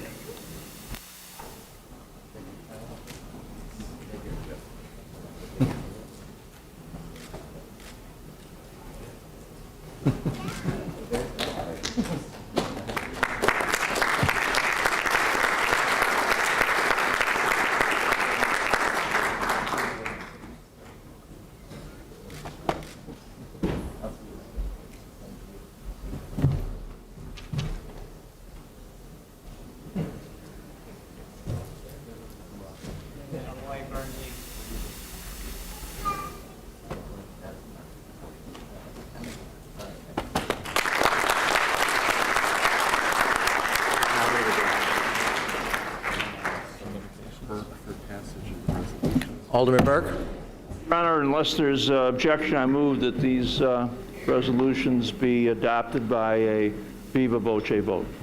Hearing no objection. All those in favor say aye. Aye. Those opposed say no. Motion's passed. Madam Clerk. Communications. Communications from His Honor the Mayor to the Honorable the City Council of the City of Chicago. Ladies and gentlemen, I transmit herewith together with City Clerk Valencia and Alderman Burke, Solis, Garza, Cardenas, Lopez, Munoz, Maldonado, Raboya, Santiago, Rosso, Moreno, and Villegas, a resolution regarding the Trump administration's recently announced plan regarding the Deferred Action for Childhood Arrivals program. Your favorable consideration of this resolution will be appreciated. Very truly yours, Rahm Emanuel, Mayor. Referred to the Committee on Human Relations. If I may, before we go forward, first I want to thank everybody in the council who co-sponsored this communication and transmittal of this effort. And I want to be clear, as I think each of us individually have done in the past, but yesterday, but in the past also as around Dreamers, that the city of Chicago will not only be a welcoming city, but to all those dreamers and their families who are sitting literally on the edge of a knife, not sure what their future bears. I want them to be clear about this city and their future. You are secure, you are safe, you are welcomed in the city of Chicago. I want the children to go to school, and I want their parents to go about their job and their daily lives without any sense of their vulnerability. And this communication is clear on a number of fronts, and most importantly, we as a city council and as a city have taken action on the Chicago Star Scholarship. If you get a B average, in high school we make community college free and it's open to dreamers. It calls on the state of Illinois as it relates to MAP funding, to follow that example of the Chicago Star Scholarship and make sure that our dreamers know that as you pursue the American dream, we're going to help you do that.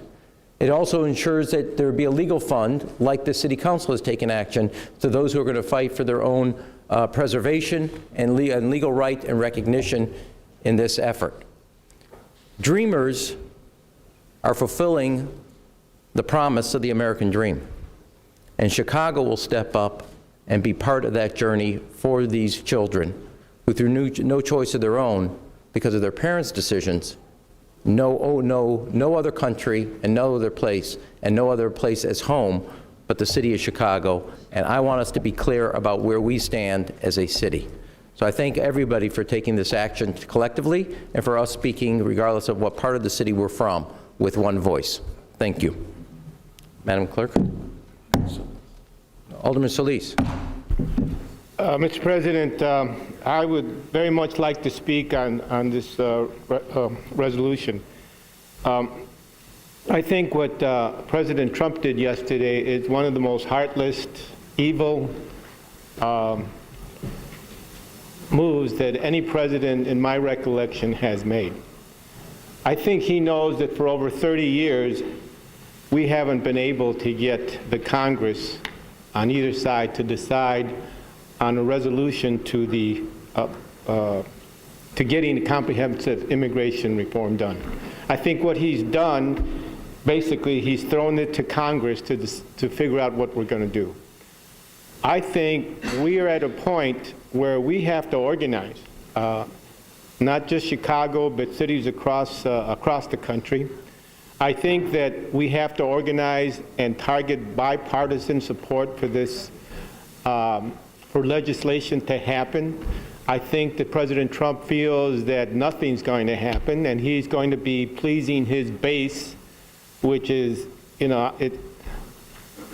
I'm ashamed to see that there's people like this in the United States that feel it's okay to kick out 800,000 people.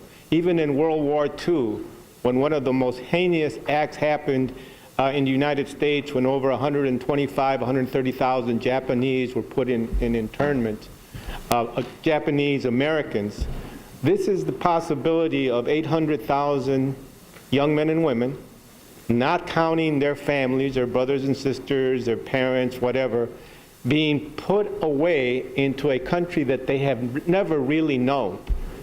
It being put away, taken away their life, their hopes, their futures. So I just wanted to speak to this resolution, Mr. President, because I think it's very important. I don't know who has said this before. If we start thinking, well, this doesn't affect us, it does affect us. And we have to be strong, we have to be focused. I'm glad that I read this resolution that you're challenging Governor Rauner, who is a Republican. We need bipartisan support, and we need to be organized around this. Everybody in this council, our ancestors were not from here. And we came here because this is the greatest country in the world. Let's not let those ancestors and the legacy, let's not let them down in terms of what's going to happen to these 800 young men and women. Thank you. Alderman Maldonado. Thank you, Mr. President.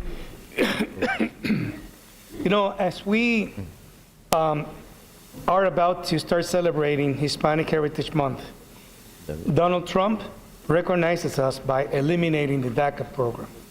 I have to say, and it hurts me to say this, but this was a clear racist act by this president against us, the Latino community. The only outlet now that we have is to expect and hope that Congress will act in a bipartisan way and be able to pass somewhat of a comprehensive immigration reform, at least to protect the dreamers of this country. Alderman Marino. Thank you for this resolution, as well as the caucus and all the members that signed on. I had the pleasure of going to Ellis Island this this summer with my 14-year-old daughter. I've been there before, but we did the walking tour, and they're pretty much done with the renovation there. And the walking tour that you listen to is fascinating, and encourage anybody that hasn't done that to do that. I learned a lot, and I thought I knew a lot about Ellis Island. You know, between 1852 and 1954, we put 12 million immigrants through Ellis Island. And what I was really shocked to learn is that of the 12 million and the safeguards they had to keep criminals out, to keep the sick out, was 2%. Only 240,000 people, those 12 million, didn't come through. And when those on the right and others say, well, my ancestors came here legally, when they landed on Ellis Island, they were undocumented, or in their words, illegal. And we had a system set up in 1852 through 1952 that worked very well. Without the technology that we have today, we need to set up Ellis Island Southwest, because that's where the flow is now. The Irish went through Alderman Burke, the Polish went through Alderman Zalewski, the Italians went through Alderman Napolitano, the Jewish people went through, Mr. Mayor, Africans came through. There's nothing different than people from Mexico and other Latin Americans coming through. Thank you.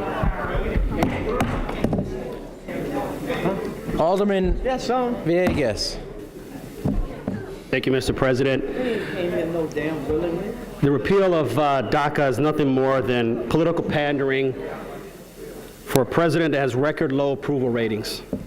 Any elected official that is willing to play politics with people's lives is an elected official we should resist.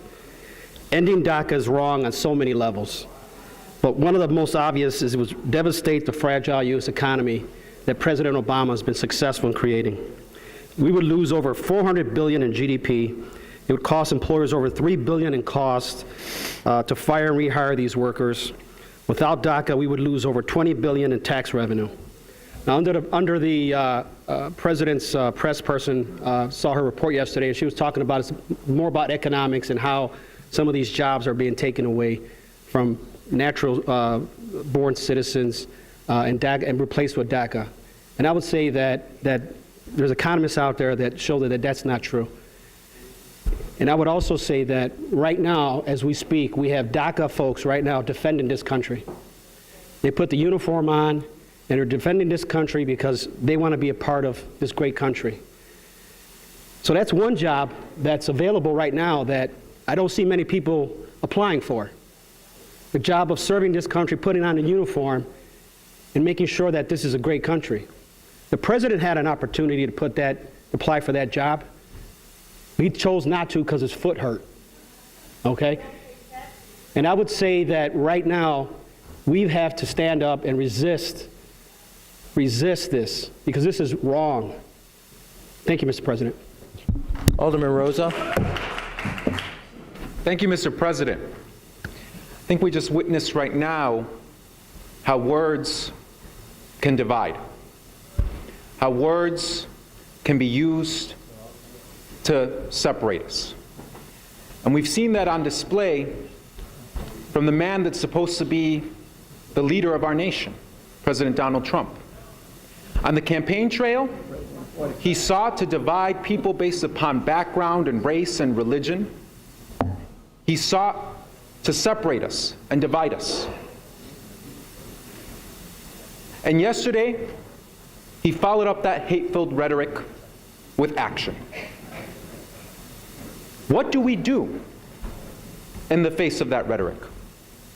What do we do in the face of that action?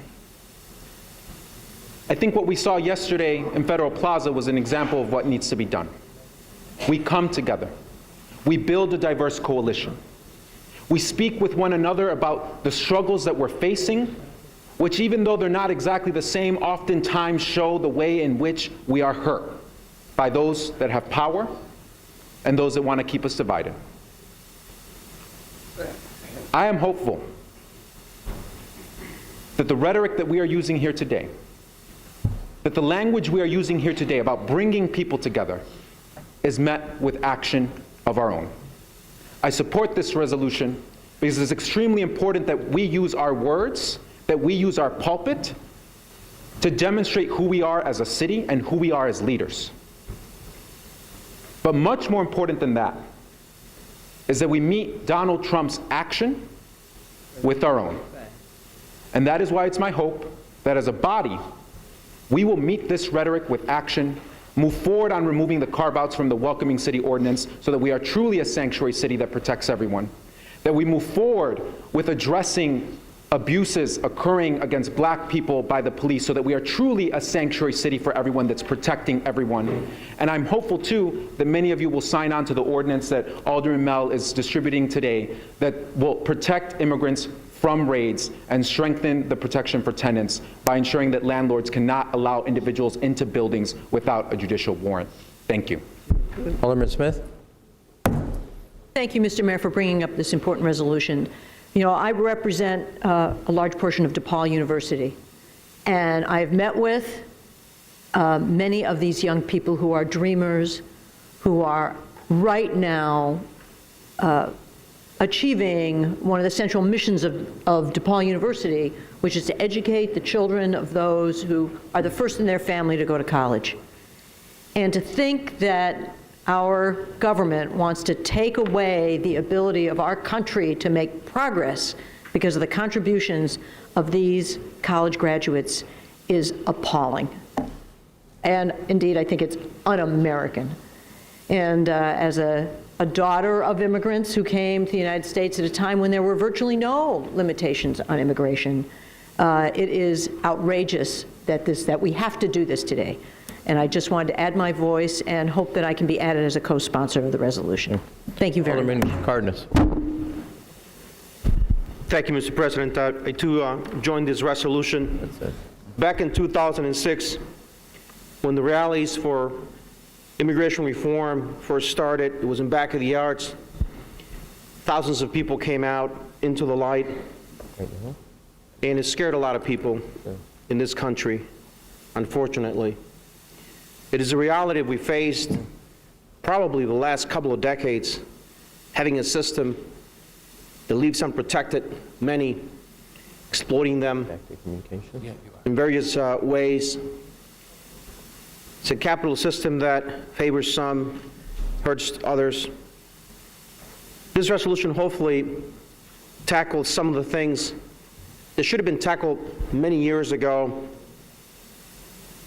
And we as Democrats ought to take stock in the fact that we played part into this by not passing immigration reform when we had a chance, when we had the numbers and we had the power. Nationalists are now in the White House attacking our values, bringing down a system that is truly American. I came as an immigrant many, many years ago, and I did not hesitate to enlist in the United States Navy, something that probably many nationalists have not done so. I was not born in this country, but I took it as my own, and I was willing to defend it and die by it and for it if necessary. And many of these DACA recipients are in the same position. This is their country. Just like a lot of us that were not native to this country have made it our own and made a mark on it. Many things and many legislative band-aids have been proposed, have been done throughout the years. And the chickens have come home to roost, fortunately. We are now in a situation that we have to fear everyone around us. These young people now fear everyone they're in contact with, they're in touch with. They're afraid of their system, they're afraid of the legal community, of police, and fire. It is a shame that we live in such an environment. So I call on not just this council, on all others that listen and that can listen, they have a heart, that believe in the values of this country, not just talk the rhetoric. And I said it in the speech yesterday, because I believed it when I first got here as an immigrant. went to school, did my part, behaved, studied, educated, and served in the military. I believe in what it says, a United States of America. I believed it then, I believe it now, and I hope that everyone takes stock. It doesn't hide just because they happen to be in a good spot and they happen to have the good fortunes of living good, earning good, because it also can happen to them and to us. We fight for the liberty, we fight for the values of this country, and we should not stop. And this is a time not to hide. Congressional leaders, many who have been there many decades, know the battle. They must do the right thing. Congress must act, both Democrats and Republicans, to reflect what this country is all about, a United States of America. Thank you. Alderman Arena. Thank you, Madam President. I too rise in support of this resolution, and I find it, watching the news coverage over the last 24 hours, and even prior to that, as the run-up to this, looking at some of the data and the numbers, and the focus on immigrants from south of our border, and how wrong-headed that is, and how patently racist that assessment is, that this is a problem that comes from the south of the border, that immigrants coming from south of the border are somehow a detriment to our country. And obviously the DACA registered folks, these 800,000, are folks who were brought here, who have grown up here, who are our neighbors. I find it amazing that the conversation doesn't, at some point, focus on the hundreds of thousands of Eastern Europeans, Irish, Polish, predominantly white, folks who are here illegally, overstayed visas and work visas. How that gets set aside, how those communities don't feel the threat that our Hispanic communities feel. Over this weekend, for the 31st time in a row, we hosted Taste of Polonia in the 45th Ward. And none of those folks were worried about ICE agents raiding that when 30,000 Polish Americans and their friends and family were getting together to enjoy the end of the summer.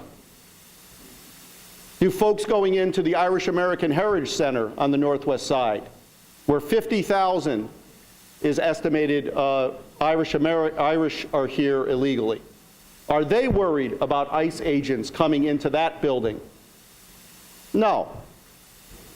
No, the focus is on communities of color. And so, as we talk about this, as we see the comments online and people saying, well, they should just do this the right way. Well, the right way would be for the law that they say should be applied equally if you were going to do it the right way.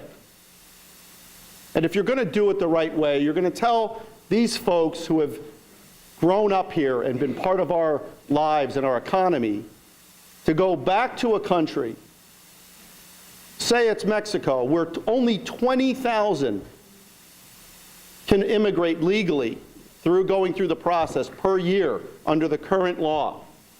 20,000. This is the problem that we have. That I think any one of them would want to immigrate here legally, but to wait 20 years to return to the country that you grew up in, that you call home, that you call yourself an American, these are the numbers that are real. And to have a president that thinks that somehow he's doing a service to us by flip-flopping all over the place on this issue, saying he loves them and we're going to use our heart. Well, I know one thing, his heart's a black lump of coal, if that's what he says is coming out of his heart, that this is the answer to a problem that doesn't exist. So I'm proud that we're here having this discussion, that we're speaking openly about what is not right and what is the right way that we should be doing this. When President Obama passed this executive order, it was because Congress wouldn't act, and wouldn't act on the very issue that there was common ground, that these particular individuals, these 800,000, had been brought here, had grown up here, that Congress could agree on this, but it was politics that stopped this from becoming law 8 years ago. And he took bold action to say, this is who we should protect, and maybe give us an opportunity to start and rally around these individuals and then figure out how do we create an equitable immigration policy in this country. So we shall see what Congress will do in the next 6 months, when they've been able to do very little when it comes to this president's policies. Hopefully they will be the bigger men and women in the room and do the right thing for this country and for these dreamers. Thank you. Alderman Osterman. Thank you, Madam President. I too want to be signed on as a co-sponsor to this ordinance. Want to recommend to the clerk that maybe we all come in a half hour early for City Council and talk about some of the hateful policies coming out of the Trump administration, because I have a feeling that we'll be doing this often. But I'm amazed at, with all that's going on in the world, that this president seeks to divide us again. We've got flooding in Texas, we've got hurricanes coming, we've got national security threats, but he wants to pick on innocent children who were brought here by their parents. My good friend and colleague from the First Ward got his history a little bit wrong, talking about how many African Americans come. He didn't do it out of spite. You get caught up when you talk. And but the reality is that most of them came on slave boats. But today, we have immigrants and refugees that are coming from war-torn African countries, and they choose to settle in a place like Chicago. And we have Hispanics who come here hoping for a better way of life, and they bring their kids. And that black child and the brown child are in Chicago classrooms. They are in our neighborhoods. And all they want, all their parents want, is a better way of life. They want to contribute. They want to work. They want to educate themselves. They want to join the military. They want to make a difference in their lives. And all of them have contributed to the great city that we have, and they do so every single day. The president wants to talk about violence, and he tries to pit the violence that we see on certain folks. All of us know the violence in our communities and comes from many sources. But all he has done is choose to divide us. He didn't have to do this yesterday. There's no imminent issue. He did it for political reasons. He did it for racial reasons. He did it so that he could tell people he's doing something when he's not doing anything. And it is for us to constantly resist his efforts and talk about it. It's important for us in our communities to tell families, as the mayor did yesterday, first day of school, that we're going to be there to support those families because they are part of Chicago and they should not be isolated. So I'm proud that we're doing this today. I think it's important for all of us. This president chooses to continually seek to divide us, and it's up to us to continue to try to bring us together and stay together. Thank you. Thank you, Alderman. Clerk, communications. Ladies and gentlemen, at the request of the Chief Financial Officer, I transmit herewith an ordinance authorizing the establishment of a special purpose entity for an issuance of sales tax Bonds. Your favorable consideration of this ordinance will be appreciated. Very truly yours, Rahm Emanuel Mayor, referred to the Committee on Finance. Ladies and gentlemen, at the request of the Commissioner of Planning and Development, I transmit herewith an ordinance authorizing the execution of redevelopment agreement and associated tax credits, convoyance with the Bryn Life Center. Your favorable consideration of this ordinance will be appreciated. Very truly yours, Rahm Emanuel Mayor, referred to the Committee on Finance. Ladies and gentlemen, at the request of the Commissioner of Planning and Development, I transmit herewith an ordinance authorizing the execution of a redevelopment agreement for Hatchery Chicago LLC. Your favorable consideration of this ordinance will be appreciated. Very truly yours, Rahm Emanuel Mayor, referred to the Committee on Finance. Ladies and gentlemen, at the request of the Chief Financial Officer, I transmit herewith an ordinance authorizing the execution of a loan agreement with the Illinois Environmental Protection Agency for sewer improvements. Your favorable consideration of this ordinance will be appreciated. Very truly yours, Rahm Emanuel Mayor, referred to the Committee on Finance. Ladies and gentlemen, at the request of the Commissioner of Planning and Development, I transmit herewith ordinances authorizing a scope of services, budget, management, and agreement for various special service areas and authorizing the establishment of and public hearings for extension of various special service areas. Your very favorable consideration of these ordinances will be appreciated. Very truly yours, Rahm Emanuel Mayor, referred to the Committee on Finance. Ladies and gentlemen, at the request of the Commissioner of Planning and Development, I transmit herewith an ordinance authorizing Amendment Number 6, the Stockyard Southeast Quadrant Industrial Tax Increment Financing District. Your favorable consideration of this ordinance will be appreciated. Very truly yours, Rahm Emanuel Mayor, referred to the Committee on Finance.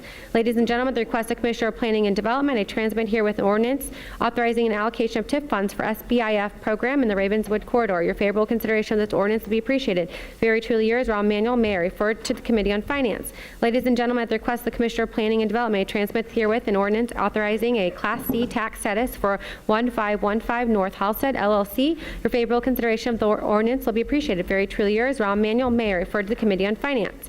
Ladies and gentlemen, at the request of the Commissioner of Aviation, I transmit herewith an ordinance authorizing the execution of license and lease agreements with the General Services Administration on behalf of the Transportation Security Administration.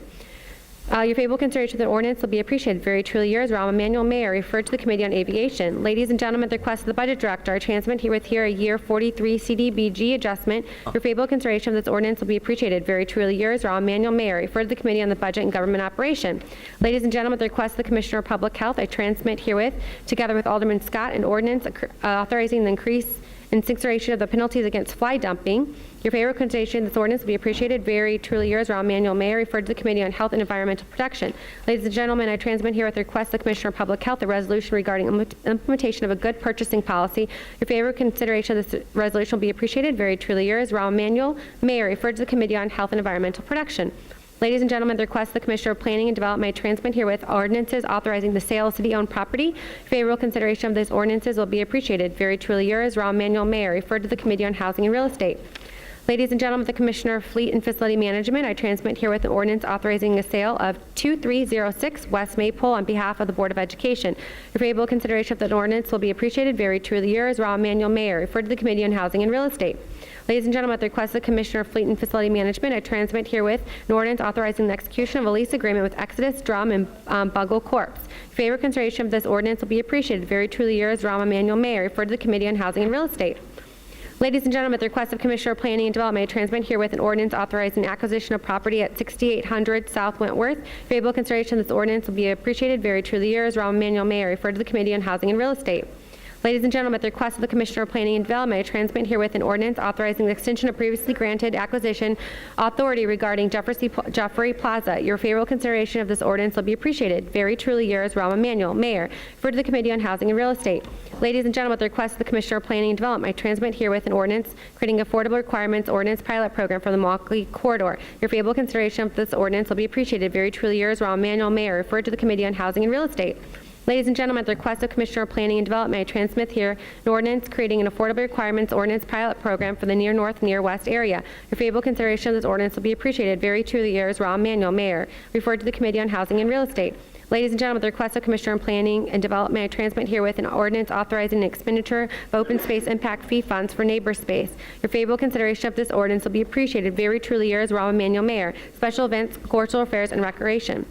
Ladies and gentlemen, I appointed Janish Shawakimani as a member of Special Service Area Number 43, the Devon Avenue Commission for a term effective immediately and expiring February 7, 2018, to succeed Steve Fanner, whose term has expired. Your favorable consideration of this appointment will be appreciated. Very truly yours, Rahm Emanuel, referred to the Committee on Finance. Ladies and gentlemen, I appointed David L. Daskell as member of the Board of Ethics for a term effective immediately, expiring July 31st, 2020, to succeed Fran R. Grossman, whose term has expired. Favorable consideration of this appointment will be appreciated. Very truly yours, Raul Emanuel Mayor. Referred to the Committee on Rules and Ethics. Ladies and gentlemen, I have appointed Mark Brooks as a member of the Community Development Commission for a term effective immediately and expiring February 26, 2023. Such period allocated as follows: a term effective immediately and expiring February 26, 2018, to complete the unexpired term of May C. Whiteside, who has resigned, following immediately by a full 5-year term. Your favorable consideration of this appointment will be appreciated. Very truly yours, Mayor. Referred to the Committee on Economic, Capital, and Technology Development. Ladies and gentlemen, I transmit here with appointments for the Advisory Council on Veterans. Your favorable consideration of these appointments will be appreciated. Very truly yours, Raul Emanuel Mayor. Referred to the Committee on Human Relations. Ladies and gentlemen, I've appointed James F. Ellis Jr. as a member of the Public Building Commission for a term effective immediately and expiring September 30th, 2022, to succeed Tom J. Cotel, whose term has expired. Your favorable consideration of this appointment will be appreciated. Very truly yours, Raul Emanuel Mayor. Referred to the Committee on Zoning, Landmarks, and Building Standards. Ladies and gentlemen, I transmit here with appointments to the Chicago Plan Commission. Your favorable consideration of these appointments will be appreciated. Very truly yours, Raul Emanuel Mayor. Referred to the Committee on Zoning, Landmarks, and Building Standards.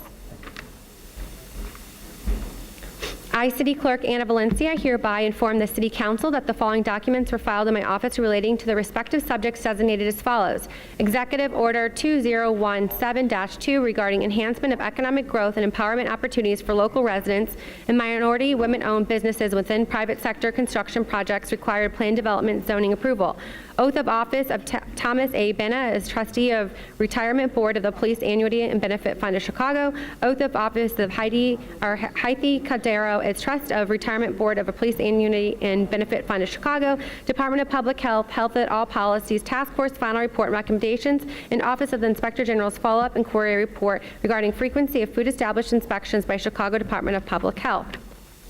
I, City Clerk Anna Valencia, informed the City Council that all those matters which were considered by the City Council on July 26, 2017, and were required by statute to be published in book or pamphlet form, or in one or more newspapers, were published in pamphlet form on September 6, 2017, by being printed in full text and printed pamphlet copies of the Journal Proceedings of the City Council of the City of Chicago.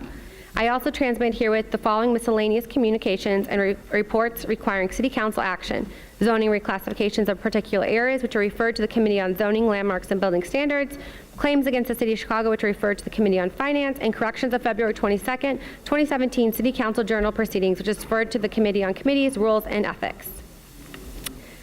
And a resolution from City Clerk Valencia and others affirming Chicago's commitment to right of women to make personal reproductive health choices, and call for Illinois General Assembly to adopt Governor Bruce Rauner to sign into law Illinois House Bill 40, which is referred to the Committee on Health and Environmental Protection. Okay. Alderman Dow. Thank you, Mr. President. When Clerk Anna Valencia and I spoke regarding this resolution, I jumped at the chance to be a co-sponsor because I believe that it's fundamentally a woman's right to make decisions about her body and personal health care, including decisions about her reproductive health. Women across Illinois and Chicago have advocated, organized, and marched in support of House Bill 40. I have joined them in Chicago and have joined them in Springfield, demanding that our right to access reproductive health care, including abortions, be upheld, even in the face of threats by Donald Trump to appoint Supreme Court justices open to reversing Roe v. Wade.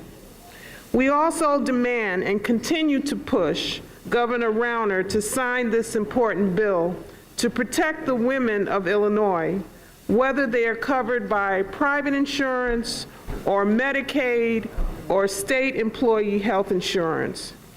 We demand our right, that it is our right, a woman's right, to choose to be honored, and the City Council today to urge the Illinois General Assembly to send House Bill 40 to the governor, and he should sign this legislation without hesitation, post haste, immediately.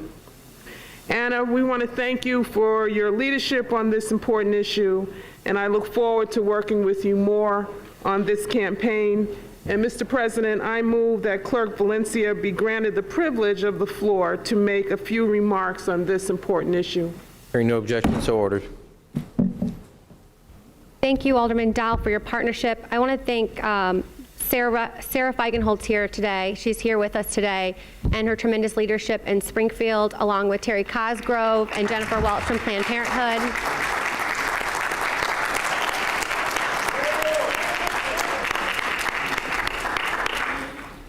I'm very honored to be able to stand here today as a woman, a city council or city clerk, and as Latina, to be up here to speak for so many women that are hurting right now and terrified of what's coming next.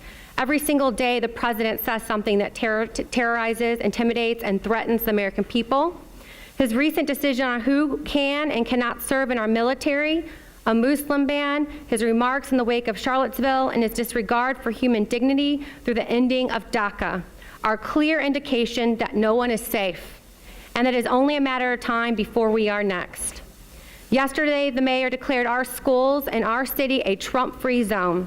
Well, today I tell this president, my body is a Trump-free zone.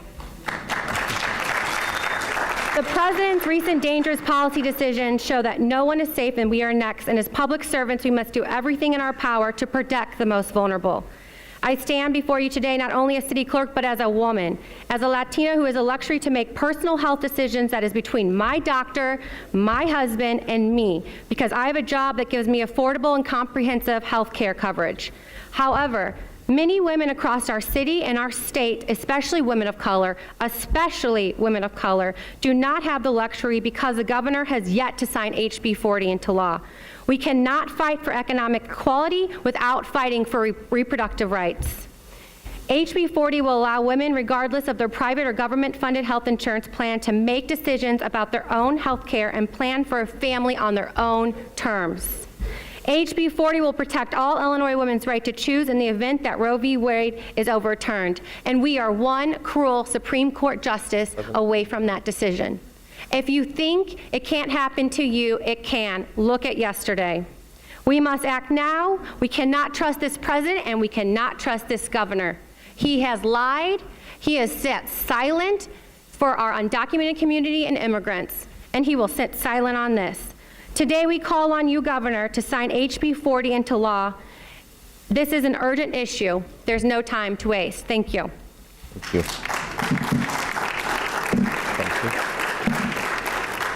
We now go to committee reports. Alderman Smith, I'm sorry, I didn't see. Thank you. Thank you. I wanted to be recognized as support and one of the co-sponsors of this very important resolution. These are very uncertain times. Many of the values that we hold dear in this city are being challenged, and Clerk Valencia regrettably listed a laundry list of the horrible things that are happening to what seems to be every group in the country. So we now, Illinois has long been known to be a pro-choice state. And I particularly like to thank Terry Cosgrove and Personal PAC for ensuring relentlessly for 30 years to make that the case. Yeah. But what you might not know, what my colleagues might not know, is that Illinois might not be a pro-choice state for long. And that is because in 1975, which I have a feeling is before some of our colleagues were born, yeah, especially you, Alderman Hairston, Illinois passed a law in the wake of Roe v. Wade, and that law says that if Roe v. Wade is ever overturned, Illinois will go back to the way it was before Roe v. Wade came down, which was an anti-choice state where abortion was illegal. Now, this is a wrong that has been laid dormant in Illinois because we had presidents and governors who supported choice. But now we have a president who, as Alderman Dowd said, may seek to overturn that decision. So under the fearless leadership of one of my state reps, Sarah Feigenholtz, a law was passed, HB 40, that essentially has done two things. One, it sets Illinois law right to make the standard of Roe v. Wade the law of Illinois now and forever, and then it finally grants equal access to abortion to women of all income levels by allowing Medicaid funding and the state's insurance policy for its employees to cover abortion just like it does here in Chicago and in Cook County. Now, these two items you would think in Illinois would not be controversial, and they should not be, because then candidate Rauner said he was in support of these provisions. He said it in writing, and I want to I hope the President will indulge me in just reading into the record the fact that Governor Rauner said, in response to the following question, will you sign legislation repealing the 1975 law and replacing it with a law that decisions about reproductive matters are to be made privately between a woman and her doctor without governmental interference? Answer, yes. Will you sign legislation restoring abortion coverage under the state Medicaid plan, and will you sign legislation to restore state employees' health insurance coverage for abortion? Answer, yes. But he said more than that. Then candidate Rauner said, I fundamentally believe that abortion should be a woman's private decision and that this decision should not be impeded by the government.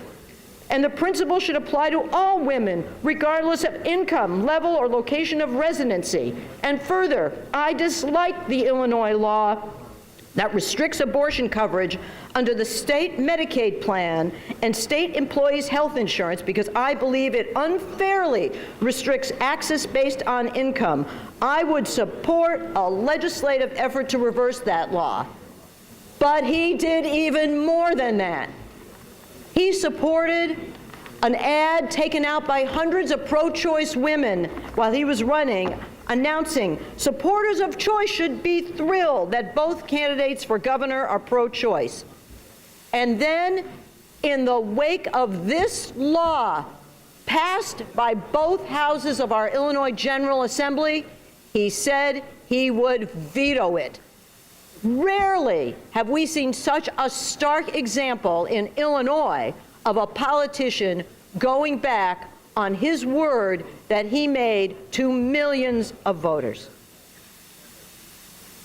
The only ethical way forward is for Governor Rauner to honor his word and to sign this bill when it comes before him.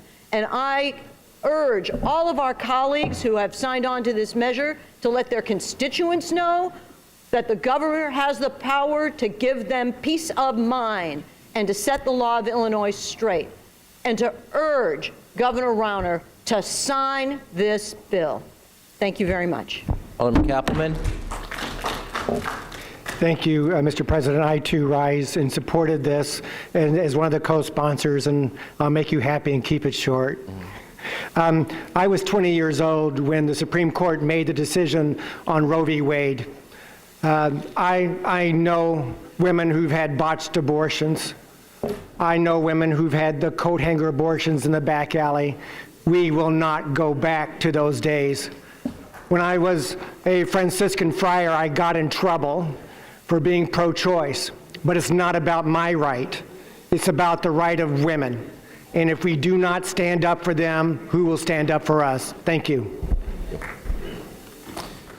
We now go to committee reports. I call on Alderman O'Connor on the Joint Aviation and Workforce Committee.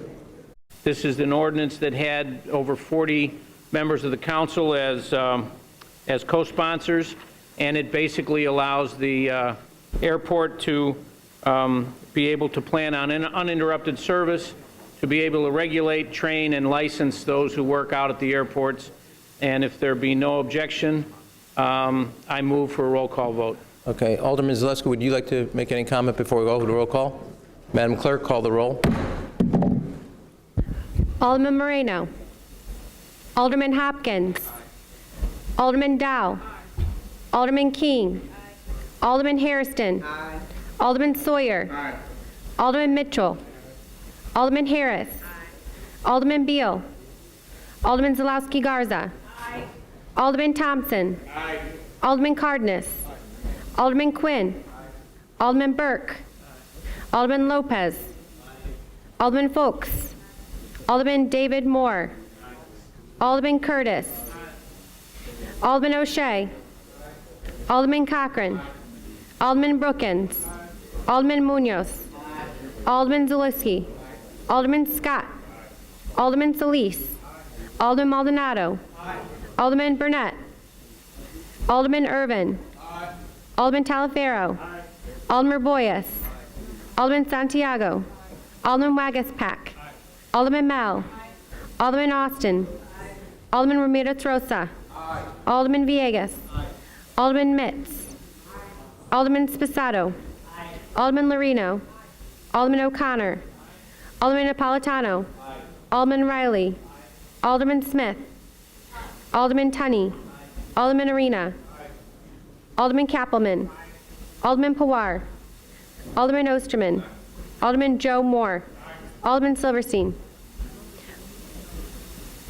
Give it to me. What do you got? Deal vote aye. Hey, Alderman. Alderman Burnett. Alderman Burnett votes aye. You guys.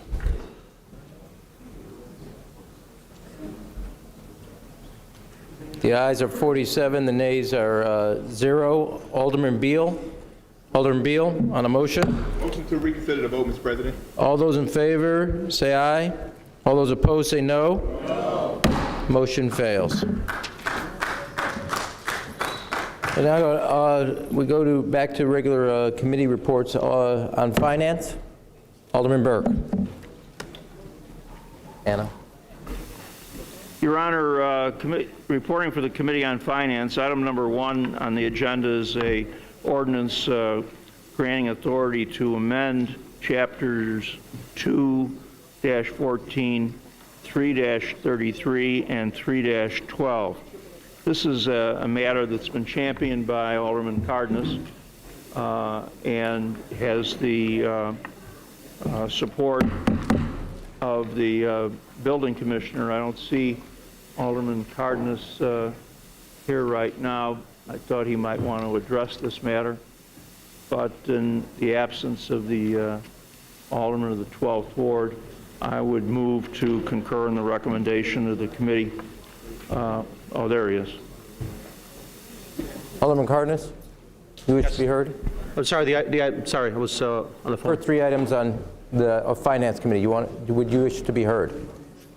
The one that, the item that, the vacant buildings, just wanted to say, this is a long time coming. We don't have a process in place right now. I met with Commissioner Freiland. She kind of educated a little bit more on the subject and what needed to be done. I had proposed something that didn't really fit the bill in terms of encompassing all the things that needed to be done. We worked together on it, came out with a compromise. The fees, the registration fees, I think are pretty adequate. If you don't register, they're gonna double up. It puts everybody on notice. It's a way to track the buildings. We don't have a good mechanism right now. I think just a good piece of good legislation. I think ought to be supported by the council. Thank you. Alderman Burke. Your Honor, if no one else wishes to be heard on this matter, I move to concur in the recommendation of the committee by a roll call vote. By roll call? Okay. Madam Clerk, call the roll. Alderman Moreno. Alderman Hopkins. Alderman Dow. Alderman King. Alderman Hairston. Alderman Sawyer. Alderman Mitchell. Alderman Harris. Did you say aye? Okay, sorry. Harris. Alderman Beal. Aye. Alderman Zalowski Garza. Aye. Alderman Thompson. Aye. Alderman Cardenas. Aye. Alderman Quinn. Aye. Alderman Burke. Aye. Alderman Lopez. Aye. Alderman Folks. Alderman David Moore. Aye. Alderman Curtis.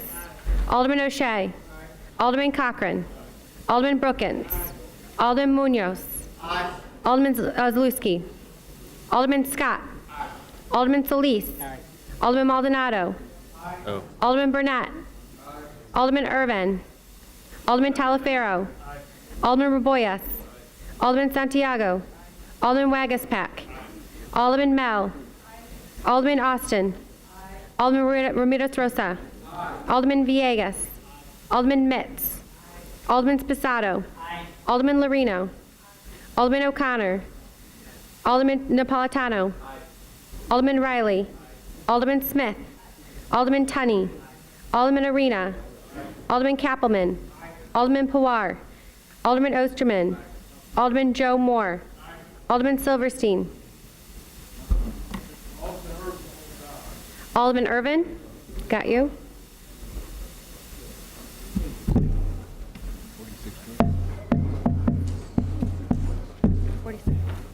You guys okay?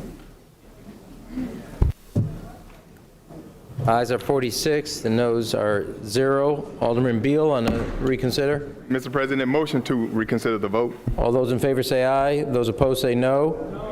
Motion fails. Alderman Burke. Your Honor, item number 2 is a matter relating to the crisis in blood donations in the city. This would also provide for a voluntary charitable payroll deduction and for the Department of Public Health to address the city's efforts to combat blood donation shortages. Unless there's objection, I move to concur in the recommendation of the committee by the same roll call, which is applied to item number 1 on the agenda with the same last motion to reconsider. Hearing no objection, so ordered. Your Honor, unless there's objection, I'd like to call up items 3 through 12, which are appointments and reappointments to special service areas across the city of Chicago. There was no dissenting vote in the committee on any of these appointments. So unless there's objection, I move to concur in the recommendation of the committee by the same roll call, which is applied to item number 1 on the agenda, along with the same last motion to reconsider. Hearing no objection, so ordered. Your Honor, item number 13 is an amendment to Section 2-32-31 of the Municipal Code regarding debt management responsibilities. The matter was approved in committee by unanimous vote, and unless there's objection, I move to concur in the recommendation of the committee by the same roll call, which is applied to item number 1 on the agenda with the same last motion to reconsider. Hearing no objection, so ordered. You're right. Your Honor, item number 14 is an ordinance authorizing approval of amendments to the Municipal Code regarding the Chicago Community Catalyst Fund. A proposal is championed by the City Treasurer, Kurt Summers. The appointments of members of the Catalyst Fund have not yet been submitted. They will be submitted for the next meeting. And pending that, I would move to concur in the recommendation of the committee by the same roll call, which is applied to item number 1 on the agenda, along with the same last motion to reconsider. Hearing no objection, so ordered. Item 15, Your Honor, will be placed on file. Item 16 includes 4 orders authorizing the Law Department to enter into and execute settlement orders in the cases of Jose Lopez versus the Police Department, Latanya Alexander versus a number of police officers, in the amount of $395,000. The case of Dominique Franklin Sr. as administrator of the estate of Franklin Jr. versus the city and 2 police officers in the amount of $200,000. And D is Halderone Murphy versus Timothy Hayes et al. And the city in the amount of $120,000.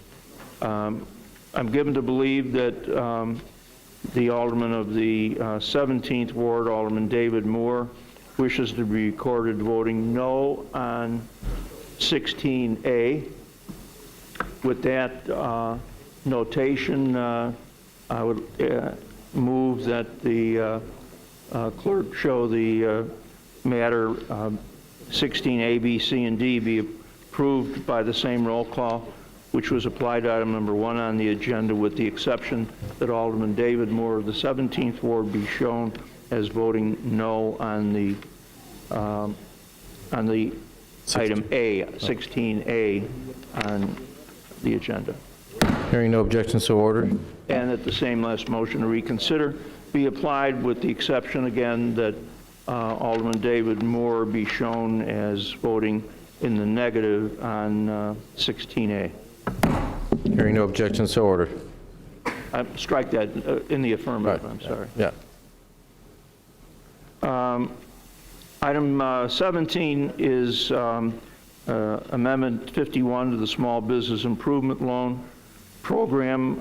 Again, Your Honor, unless there's objection, I move to concur in the recommendation of the committee by the same roll call, which is applied to item number 1 on the agenda, along with the same last motion to reconsider. Hearing no objection, so ordered. Item 18, Your Honor, is a service provider agreement for Special Service Area Number 5, which includes parts of the 7th and 10th wards. Unless there's objection, I move to concur in the recommendation of the committee by the same roll call, which is applied to item number 1 on the agenda, with the same last motion to reconsider. Hearing no objection, so ordered. Your Honor, number 19 is an ordinance evidencing intent to issue Chicago multifamily housing revenue bonds for the Taylor Street Library Apartments project located in the 28th Ward. The local alderman is in favor of this project. And I move the same roll call be applied to a motion to concur in the recommendation of the committee, with the exception that the clerk be instructed to show me as abstaining under provisions of Rule 14. Hearing no objection, so ordered. Your Honor, item number 20 is an ordinance authorizing approval of a Class L real estate classification for property at 933 West Fulton Market for the MCASB 939 Fulton LLC. Again, unless there's objection, I move to concur in the recommendation of the committee by the same roll call, which is applied to item number 1 on the agenda, along with the same last motion to reconsider. Hearing no objection, so ordered. Your Honor, item number 21 is an ordinance authorizing issuance of City of Chicago multifamily housing revenue note for the John Pennicuff Memorial Apartments located in the 1st Ward. The local alderman is strongly in favor of this matter. Unless there's objection, I move to concur in the recommendation of the committee by the same roll call, which is applied to item number 1 on the agenda, along with the same last motion to reconsider. Hearing no objection, so ordered. And Your Honor, items number 22 through 28 are routine matters. Unless there's objection, I move that they be approved in the omnibus. Hearing no objection, so ordered. Your Honor, that concludes the report of the Committee on Finance. Go to Alderman Austin on budget. Thank you, Mr. President. Reporting for your Committee on Budget and Government Operation. Item number 1, an ordinance authorizing a supplemental appropriation and an amendment to the year 2017 annual appropriations ordinance necessary to reflect an increase in the amount of funds received from federal, state, public, and/or private agency. I move that the City Council concur in the recommendation of the committee by the same roll call as item number 1 on the Committee on Finance report, and the same unsuccessful motion to reconsider. Hearing no objection, so ordered. Item number 2, a substitute ordinance authorizing an increase in the program funding limit for the Neighborhood Opportunity Fund. Same motion if there is no objection. Hearing no objection, so ordered. Thank you, Mr. President. That concludes the budget. The Joint Committee on Budget and Government Operation and the Committee on Finance. A report. Item number 1, an ordinance relating to the Chicago Development Fund, necessary to amend the Articles of Incorporation consideration as a community development equal funds to qualify for the new market tax credit program, NMTC, with tax exemption status. I move that the City Council concur in the recommendation of the Joint Committee by the same roll call and items number 1 of the Committee on Finance report, and the same unsuccessful motion to reconsider. Hearing no objection, so ordered. Thank you, Mr. President. Before I conclude my report, I failed to recognize my alderman from the 37th Ward. She wanted to comment on item number 2 of the Budget Committee report. Alderman Mitz. Thank you, Mr. President and Madam Chairman. I wanted to stand because it was an issue that was of great importance to our community, and it needed to be highlighted. We're doing something extraordinary here in the city of Chicago and the neighborhoods that has been underserved for so long. This Neighborhood Opportunity Funds is the best talk that I've heard in my community for a long time. And they are so excited about what's going to happen within the neighborhood. The community is excited about it as we talk about business being revitalized, business is being improved, small business. We are just excited. We can't wait until they open up. So I want to say to all of you, those who even don't have this project, just think of the times that you had something and we didn't. So please grant us the opportunity to be able to share this love in our neighborhood. And I wanted to make sure that I mention it because it was so important that we are now see a little light at the end of the tunnel. So thank you and God bless you. Thank you. Thank you, Alderman Mitz. Alderman Austin. Thank you, Mr. President. Been made aware that Alderman Dow would like to speak to the first item on the Joint Committee. Alderman Dow. Yes, thank you, Madam Chairman. Mr. President, I just, wanted to say that, I appreciate the support from your office and the Chicago Housing Authority for the expansion of the Chicago Bee Library. Libraries are important institutions in the community. They're places where young people learn, have access to computers, and in the small space that we've endured at 36 and State Street over the years, this modest improvement is a big deal. And so I wanted to just thank you for your support on that. Thank you. Thank you, Alderman Dow. Alderman Austin. President, that concludes my report. Thank you. We now go to Alderman Cardenas on health. Thank you, Mr. President. Reporting for your Committee on Health and Environmental Protection, for which a meeting was held on Wednesday, August 30th, 2017. Having had under consideration one item introduced by you, Mayor Emanuel, the item considered was the appointment of Juan Calderon to the Chicago Board of Health. As we know, it is the responsibility of the Board of Health to formulate health policies and advise the mayor and the public health commissioner on all issues affecting the health of the citizens of the City of Chicago. This appointment passed unanimously by all committee members present at the Health and Environmental Protection Committee meeting. Knowing Mr. Calderon was pleased to learn of this appointment.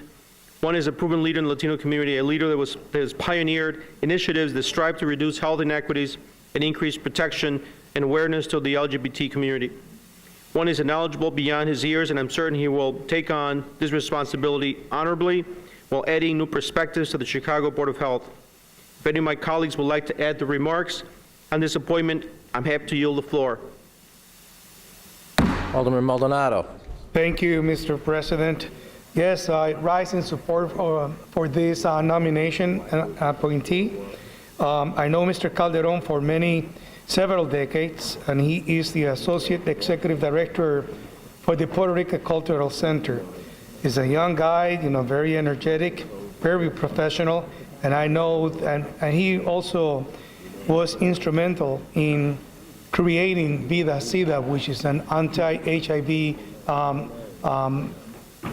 local organization on the north side of the city of Chicago, especially in the 26th Ward. So I'm very pleased to support this nomination, and I hope that my colleagues also equally support it. Thank you. Alderman Cardenas. If there's no further objection, I move passage of this item by the last most favorable roll call vote for the Committee on Finance and its associated motion to reconsider. Hearing no objection, so ordered. This conclude Alderman Joe Moore on housing and real estate. Thank you, Mr. President. The Committee on Housing and Real Estate held a meeting on Tuesday, August 29th. Pursuant to that meeting, I have a series of reports recommending passage of the following ordinances sponsored by Mayor Rahm Emanuel. 1 negotiated sale in the 24th Ward and 2 negotiated sales in the 28th Wards. 1 deed amendment to a previously passed land sale in the 24th Ward. 3 lease agreements in the 7th, 12th, and 25th Wards. And 2 bid of sale acceptances for Board of Education property in the 3rd Ward. These ordinances were passed unanimously by the committee members present at the committee meeting. If there's no objection, I move for passage of these items by the last most favorable roll call vote of the Committee on Finance and associated unsuccessful motion to reconsider. Hearing no objection, so ordered. Thank you, Mr. President. Thank you. What's that? Alderman Mitz on licensing and consumer affairs. Thank you, Mr. President. I'm reporting for the Committee on License Consumer Protection. We held a meeting on August the 30th and September the 6th, 2017, to consider the following ordinance. Item number 02017-166, and an ordinance regarding single afternoon to night games rescheduling exception for the Chicago Cubs, Mayor Emanuel. Item number 02016-7589 to amend Section 4-60-140 concerning packaged good license holder inability to sell or allow consumption of alcohol liquor. Alderman Hopkins, Riley, Morano, Kapperman, Vegas, Smith, Scott, Reboris, and Silverstein. Item number 02017-5477, prohibit pelling in portion of the 15th Ward.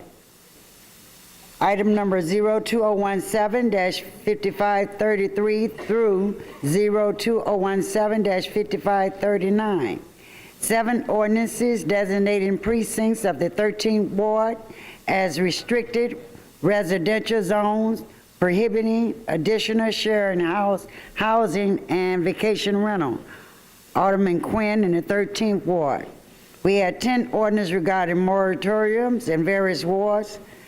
1st Ward, the 12th Ward, 16, 25, 38, 41, and 49. I do believe Alderman Lopez would like to be recorded as voting no on item number 1 on the agenda. These recommendations were concurred in by a voice vote of the members of the License Committee on August the 30th and September the 6th, 2017. Mr. President, I move that the City Council concur in the recommendation of the License Committee by the same roll call as item number 1 of the Committee on Finance and the same unsuccessful motion to reconsider. Hearing no objection, so ordered. That concludes my report, Mr. President. Thank you. Alderman Burnett, pedestrian traffic safety. Thank you, Mr. President. Reporting for your Committee on Pedestrian and Traffic Safety, for which a meeting was held on Wednesday, August 30th, 2017. Before the committee, there were 251 items. There were 236 routine traffic items that passed and 14 routine items that did not pass. There was 1 amendment of the Municipal Code, Section 9-68-020 and 9-68-025, concerning residential parking permits for Soldier Field Wintrust Arena. If there's no objections, I move for the passage of these ordinances in the omnibus. That concludes my report. Thank you. Hearing no objections, so ordered. Thank you. Alderman Reboyes on public safety. Mr. President, members of the City Council, reporting for your Committee on Public Safety, which held a meeting on August 31st, 2017. I hereby recommend that the following hereby pass. Item number 1, SO 2017-3222, substitute ordinance of the amendment of Municipal Code Chapter 4-232 by adding new section 4-232-125 concerning security measures for keys and dealer plates offered by motor vehicles sales rooms. Item number 2, SO 2017-5552, a substitute ordinance of the amendment of Municipal Code by modifying sections 4-240 4-264-010, 4-264-005, and adding new section 8-4-053 regarding regulation of secondary cell phone market. Mr. President, I yield the floor to any colleagues who wish to speak on any of these matters. Anybody wish to be Alderman Mitz? Thank you, Mr. President. This is a very important issue for us in our community, cell phones. You think of it as something being small, but we've had over 14,000 cell phones stolen just in a year alone. And cell phones, people are so afraid just to walk, particularly seniors, walk the streets because they're afraid somebody's going to snatch a phone. And we've heard of many instances where people were robbed on the train, kids going to school, and until they be knowing, you said be careful and watch, but all the time you can't watch out for thieves. A thief is a thief, and that's what they do. So we're going to try to stop these thieves with this particular ordinance, because it's going to allow the police to be able to go in to monitor, as well as business and affairs. They're going to collaborate with these secondhand dealers to make sure they're in compliance, and we'll see if we can minimize some of this theft, or that if they buy the phone or steal them, that they would be of no value to them. So I'm asking my colleagues to please support this ordinance.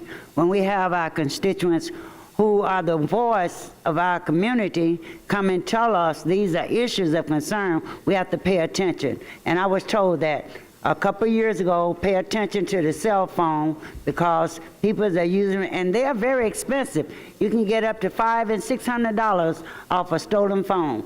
So I'm asking my colleagues today to be so kind enough to support this ordinance, that we can put another tool in our box, and hopefully we can stop the cell phone thefts. Thank you.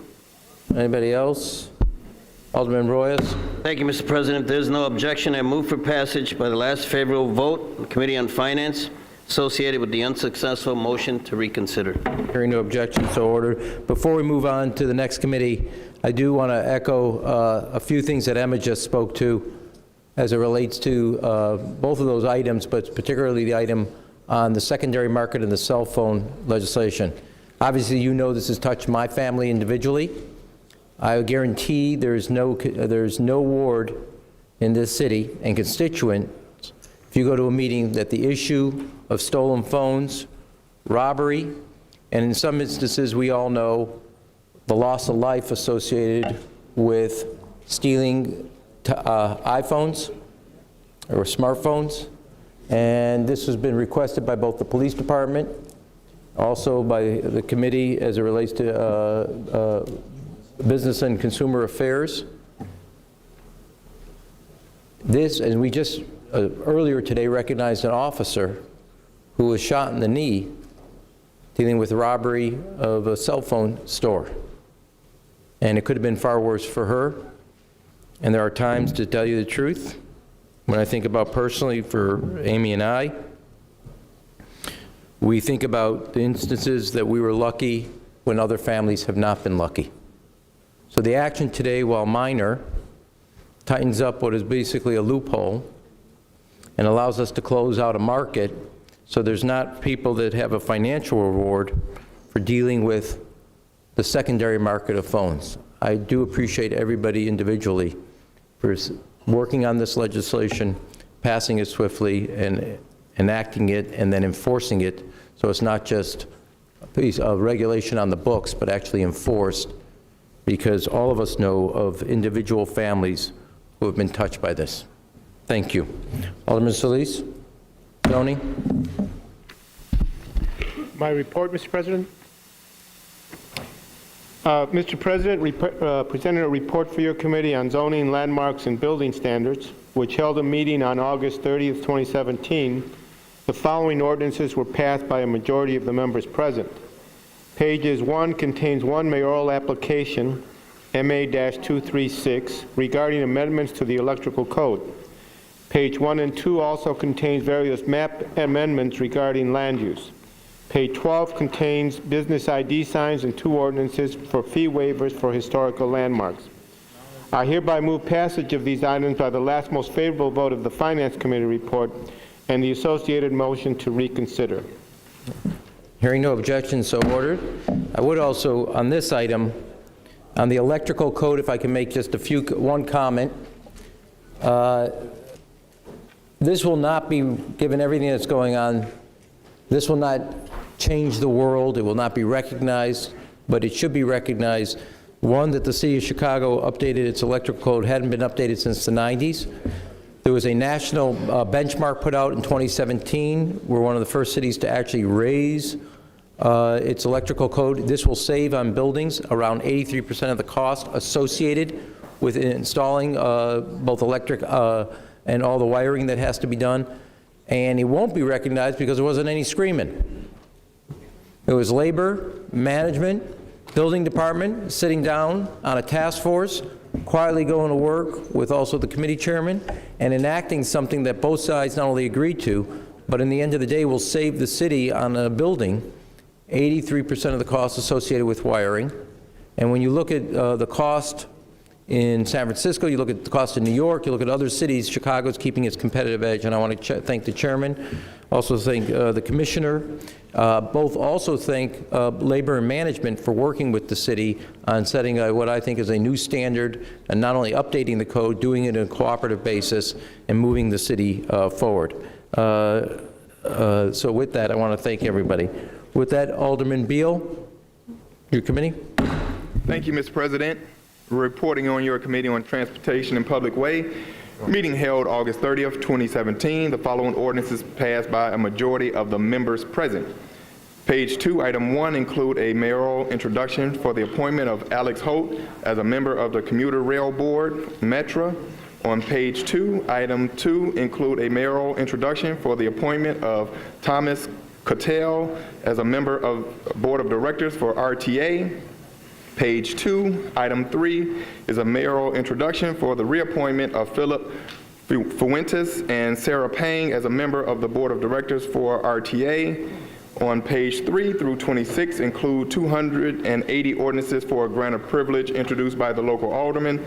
On page 27 includes 17 ordinances for canopies introduced by the local alderman. On page 28 and 29 include 19 sidewalk cafes introduced by the local alderman. On page 30 through 33 include 8 amendments and 27 ordinances and 35 miscellaneous items introduced by the local alderman. On page 8, on item 8 on page 30, which is S02017-6163, will not be reported out. On page 34, include 2 ordinances for transportation matters introduced by the local alderman. On page 35, include an ordinance for a subdivision introduced by the local alderman. On page 36, include an ordinance for a vacation introduced by the local alderman. I request these matters be placed in the omnibus if there are no objections. Hearing no objection, so ordered. That concludes our committee reports this time. Okay, so next section. What's that? The agreed calendar. We'll go to the agreed calendar.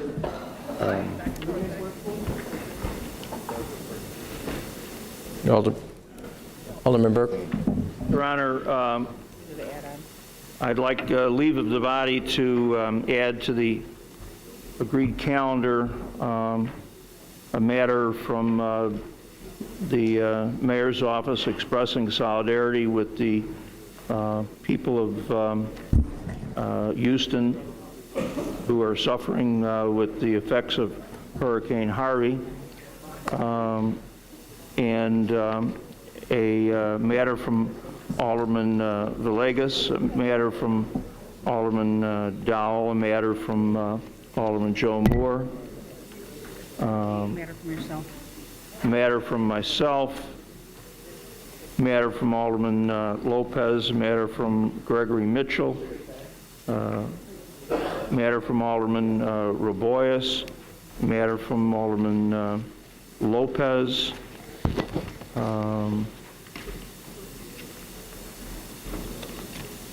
Alderman Lopez is becoming very prolific. Yes. I must say. And another matter that Where's the card?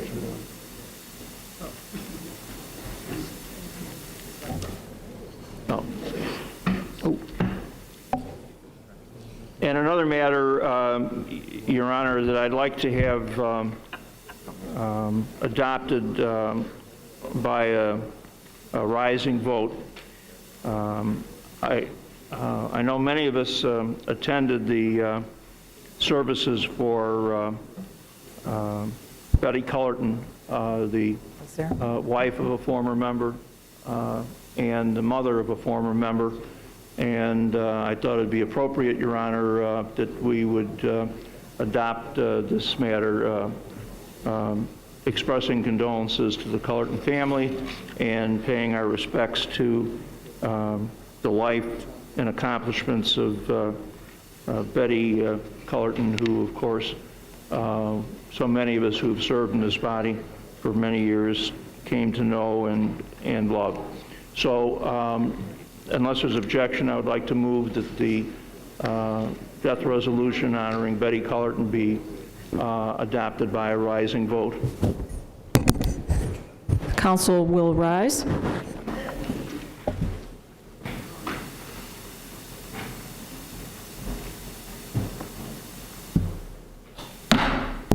And that the remaining matters on the consent calendar be adopted in the omnibus. Hearing no objection, so ordered. No. New business. New business. The clerk will call the wards, beginning with the 50th.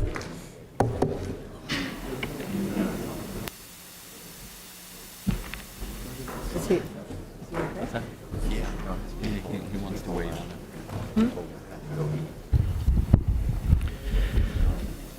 Claims, free permits, license fee exemptions, which are referred to the Committee on Finance. Zoning amendments, which are referred to the Committee on Zoning, Landmarks, and Building Standards.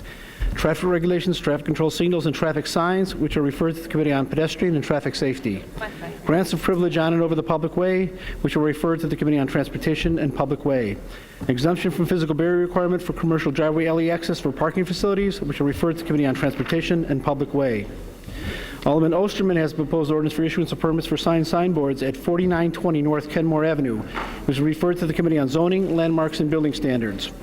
Alderman Pawar has proposed ordinance for amendment of the Municipal Code, Section 4-60-023, to allow additional packaged goods licenses on portions of Northwestern Avenue, which is referred to the Committee on License and Consumer Protection. Alderman Pawar also has proposed orders for the issuance of permits for signboards, which are referred to the Committee on Zoning, Landmarks, and Building Standards. Alderman Kappelman has proposed ordinance for a vacation of public alley in the area bounded by North Sheridan Road, West Sunnyside Avenue, North Kenmore Avenue, and West Wilson Avenue, which is referred to the Committee on Transportation and Public Way. Alderman Arena has a proposed ordinance for an honorary street designation as Donald Sononi Way, which is referred to the Committee on Transportation and Public Way. Alderman Arena also has a proposed order for issuance of permits for signboards at 5210 Northwest Highway, which is referred to the Committee on Zoning, Landmarks, and Building Standards. Alderman Smith has proposed orders for the issuance of permits for signboards, which are referred to the Committee on Zoning, Landmarks, and Building Standards. Alderman Riley has a proposed ordinance for amendment of the Municipal Code, Chapter 18-11, by adding a new section 18-11-1106.2.1 entitled Accessible Parking Spaces in Multi-Unit Residency Occupancies, referred to the Committee on Pedestrian and Traffic Safety.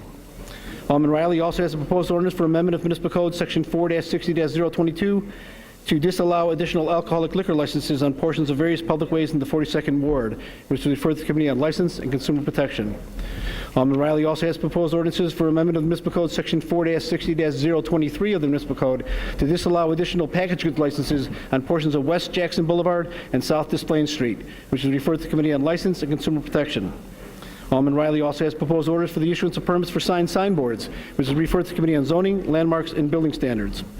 Alderman Lorino has a proposed ordinance for the donation of a vehicle to the village of Crestwood, Illinois, which is referred to the Committee on Public Safety.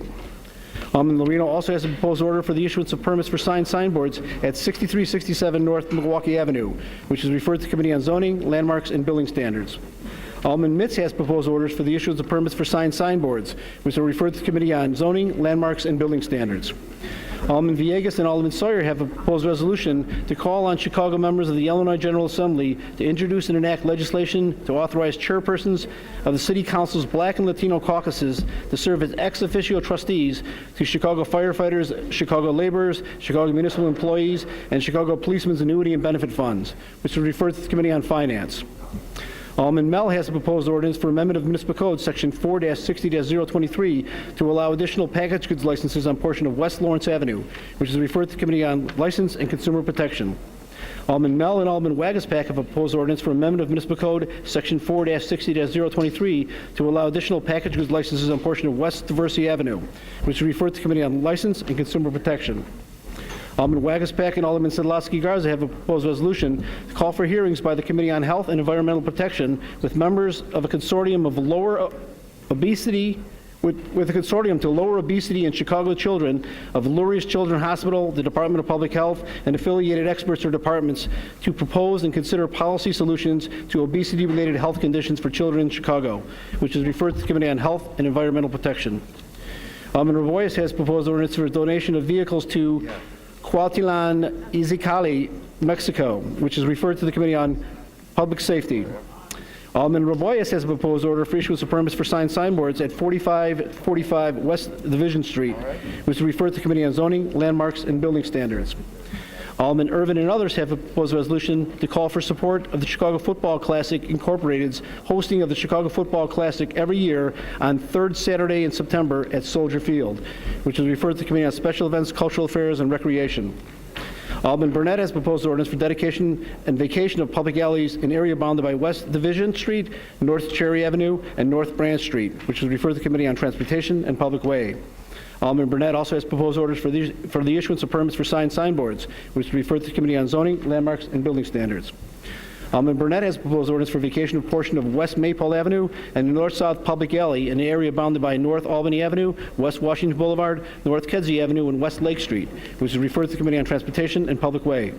Alderman Burnett also has proposed ordinance for vacation of public alleys in the area bounded by West Lake Street, North Halsted Street, West Randolph Street, and North Green Street, which is referred to the Committee on Transportation and Public Way.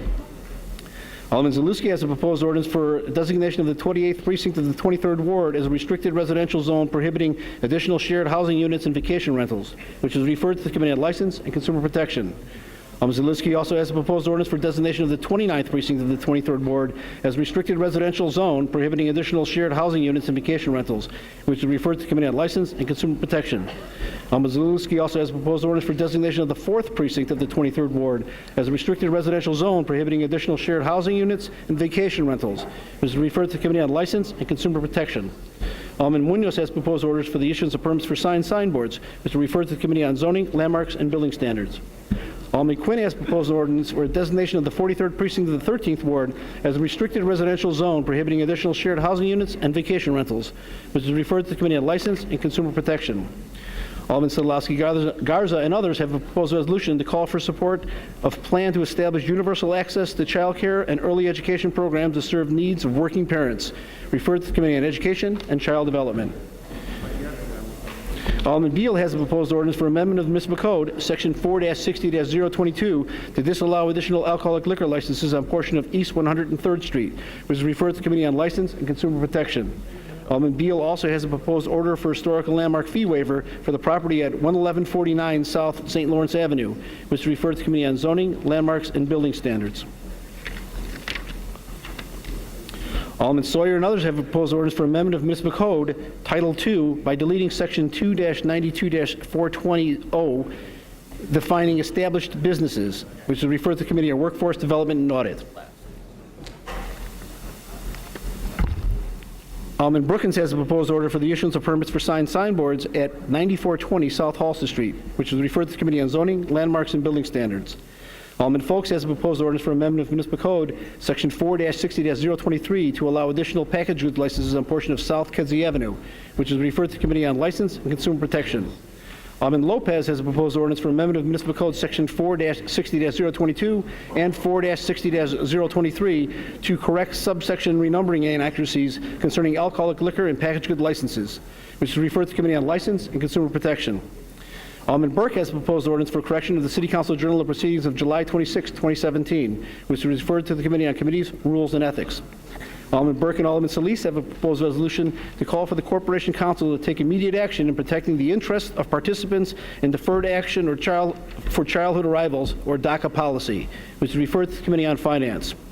Alderman Burke and Alderman Scott have a proposed resolution to call for President Donald Trump and Governor Bruce Rauner to declare opioid crisis national public health emergency and to request coordinated response with local agencies and law enforcement communities to combat access, increasing substance abuse prevention and treatment programs, which is referred to the Committee on Finance. Alderman Burke. Madam President, I don't want to move to suspend the rules, but I'd like to make just a brief statement with regard to this proposal because it is timely. We call upon the governor, Alderman Scott and I, as well as the mayor, to declare a state of emergency with regard to the opioid crisis. But ironically, Madam President, ladies and gentlemen, I just learned that the governor has signed an executive order declaring the Opioid Overdose Prevention and Intervention Task Force, which will be co-chaired by the Lieutenant Governor and the Director of the Illinois Department of Public Health. It will look at strategies to prevent expansion of the opioid crisis, treat and promote the recovery of individuals with opioid use disorder, and reduce the number of opioid overdose deaths. The number of opioid deaths in Illinois since 2013 have doubled, and more than 1,900 people in Illinois are expected to die of opioid overdoses this year. So I'm pleased that the governor has perhaps relied on his intelligence network to understand that the City Council here in Chicago has now introduced today a proposal to ask him to declare a statewide emergency. He doesn't go so far as to state that it's a public health emergency, but perhaps he will. But clearly, this is an area that needs attention. There isn't a family in our city or in Illinois that isn't affected in some way by this opioid crisis. So thank you for your permission to just make this brief statement. Thank you, Your Honor. And you're going to pursue this? It's been referred to Finance, Okay. correct. Thank you. Clerk. Alderman Quinn has a proposed ordinance for designation of the 13th precinct of the 13th ward as a restricted residential zone, prohibiting additional shared housing units and vacation rentals, which is referred to the Committee on License and Consumer Protection. Alderman Sawyer and others have a proposed ordinance for amendment of Municipal Code, Section 2-92-670, to remove definitions of economically disadvantaged and personal net worth within the MBEWB construction program, which is referred to the Committee on Workforce Development and Audit.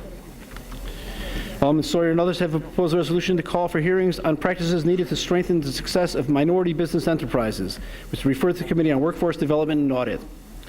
Alderman Hairston has proposed ordinance for vacation of public alley in an area bounded by East 70th Street, North Kenwood Avenue, and the north line of East 71st Street, which is referred to the Committee on Transportation and Public Way. Alderman King has proposed ordinance for approval of a plat of King Sykes subdivision and King Sykes 2 subdivision, which is referred to the Committee on Transportation and Public Way. Alderman Dowell has a proposed ordinance for amendment of Municipal Code, Section 4-244-140, by prohibiting peddling on portion of Indiana Avenue and 24th Place in the Central District, which is referred to the Committee on License and Consumer Protection. Alderman Smith has a proposed order for historical landmark fee waiver for the property at 1709 North Park Avenue, which is referred to the Committee on Zoning, Landmarks, and Building Standards. Alderman Solis has a proposed ordinance for the vacation of public alleys in the area bounded by South Levitt Street, South Blue Island Avenue, South Oakley Avenue, and West Coulter Street, which is referred to the Committee on Transportation and Public Way. Alderman Munoz and others have a proposed order asking Mayor Emanuel and Law Department to enter into negotiated consent decrees with any person to legally ensure comprehensive and effective reform of law enforcement and protection of civil rights, which is referred to the Committee on Public Safety. Alderman Munoz and others have a proposed ordinance for amendment of Municipal Code, Section 2-156-110 and 2-156-470 concerning legislative services provided by city contractors and modifying definition of city council employee and city contractor, which is referred to the Committee on Committees, Rules, and Ethics. Alderman Burke and Alderman Quinn have a proposed order to call for the appearance of the Commissioner Ginger Rugai and the Chicago Department of Aviation to appear before the next scheduled Joint Committee on Aviation and Committee on Finance to show cause for not being held in contempt in absence of previously called... Not Ginger Rugai. Ginger Evans, I apologize.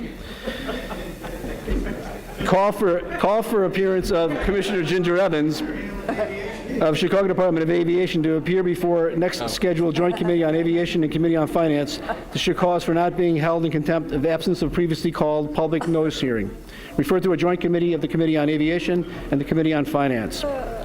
Alderman Burke and Alderman Royce have a proposed ordinance for, amending Section 10-8-334 of the Municipal Code regarding public assembly, which is referred to a joint committee on finance and public safety. Alderman Moreno has proposed orders for signboards, which is referred to the Committee on Zoning, Landmarks, and Building Standards. Alderman Burke has a proposed ordinance amending Section 4-6-130 and 7-28-215 of the Municipal Code regarding private scavengers, which is referred to the Committee on Finance.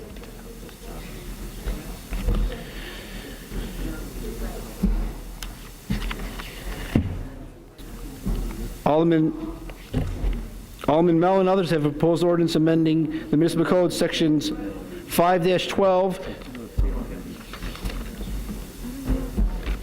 Chapters 5-12 regarding residential tenant landlord rights, which are referred to the Committee on Housing. Alderman Burke and Alderman Sawyer have a proposed resolution regarding data security breaches that cause sensitive information pertaining to the city's registered voting online, which is referred to the Committee on Finance.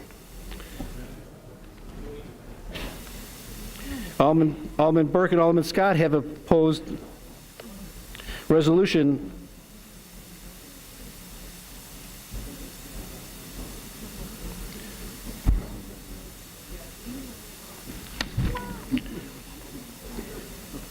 regarding the opioid crisis, referred to the Committee on Finance.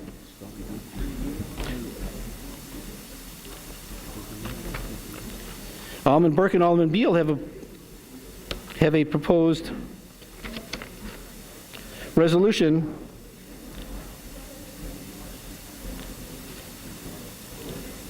regarding the progress of the objectives of the CSX and their future plans in the Chicago area, which is referred to a joint committee of the Committee on Finance and the Committee on Transportation and Public Way.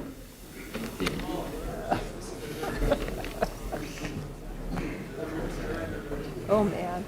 She would have loved to, she'll come down and testify.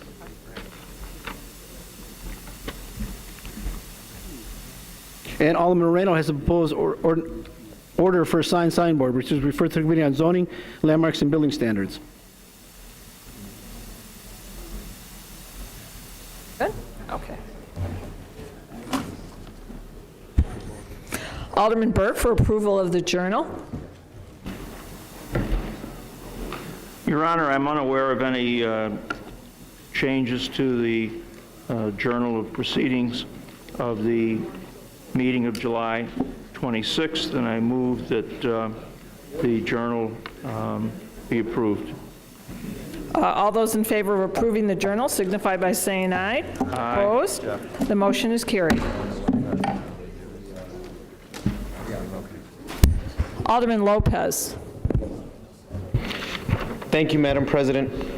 I move for the temporary suspension of the rules for the consideration of a resolution. Hearing no objection, so ordered. Thank you.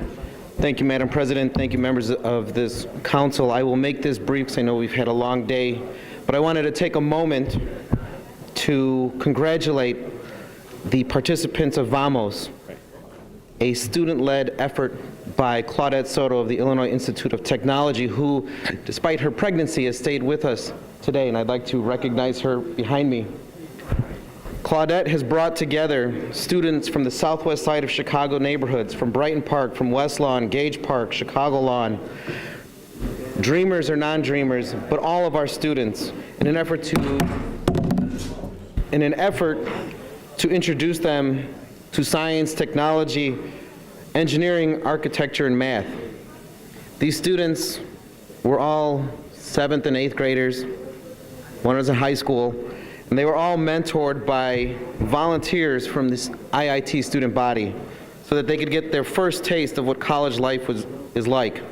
Many of our mentors, it was their first time in college, the first member of their family in college. And I just want to take a moment to read out loud their names for the record. Our student participants were Irene Valdovinos, Sebastian Ramirez, Javier and Eduardo Romo, Emily Ramirez, Carlos Soto, Alexandra and Adriana Sanchez, Amari Dominguez, Arlith Valentin, Osiris Mora, Nefertiti Mora, Carla Torres, Ricardo Gonzalez, and Sebastian Castellanos.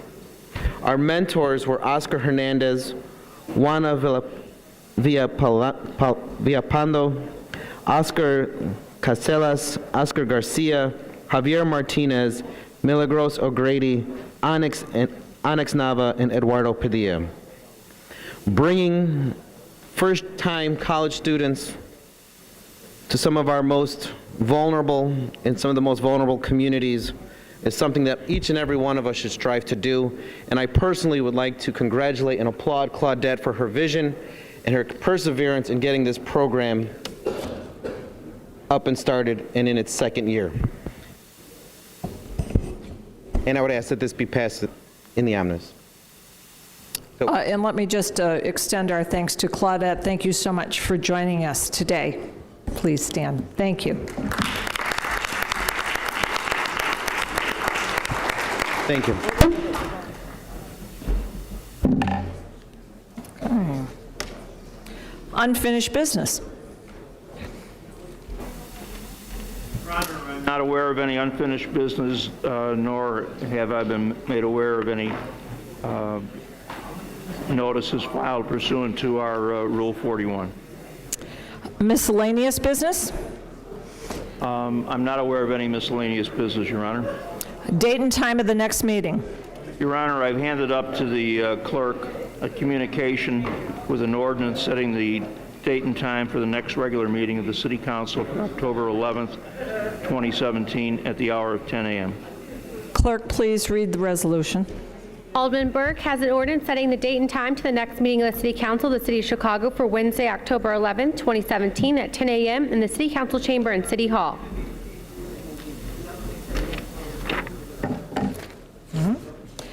Roll call on the omnibus. Alderman Moreno, Alderman Hopkins, Alderman Dow, Alderman King, Alderman Hairston, Alderman Sawyer, Alderman Mitchell, Alderman Harris, Alderman Beal, Alderman Zalewski Garza, Alderman Thompson, Alderman Cardenas, Alderman Quinn, Alderman Burke, Alderman Lopez, Alderman Folks, Alderman David Moore, Alderman Curtis, Alderman O'Shea, Alderman Cochran, Alderman Brookins, Alderman Munoz, Alderman Zaleski, Alderman Scott, Alderman Solis, Alderman Maldonado, Alderman Burnett, Alderman Irvin, Alderman Talaferro, Alderman Raboyes, Alderman Santiago, Alderman Wagaspack, Alderman Mel, Alderman Austin, Alderman Ramirez Rosa, Alderman Villegas, Alderman Mitz, Alderman Spasado, Alderman O'Connor, Alderman Napolitano, Alderman Riley, Alderman Smith, Alderman Tunney, Alderman Arena, Alderman Kappelman, Alderman Pawar, Alderman Osterman, Alderman Joe Moore, Alderman Silverstein, President Pro Tem Lorino.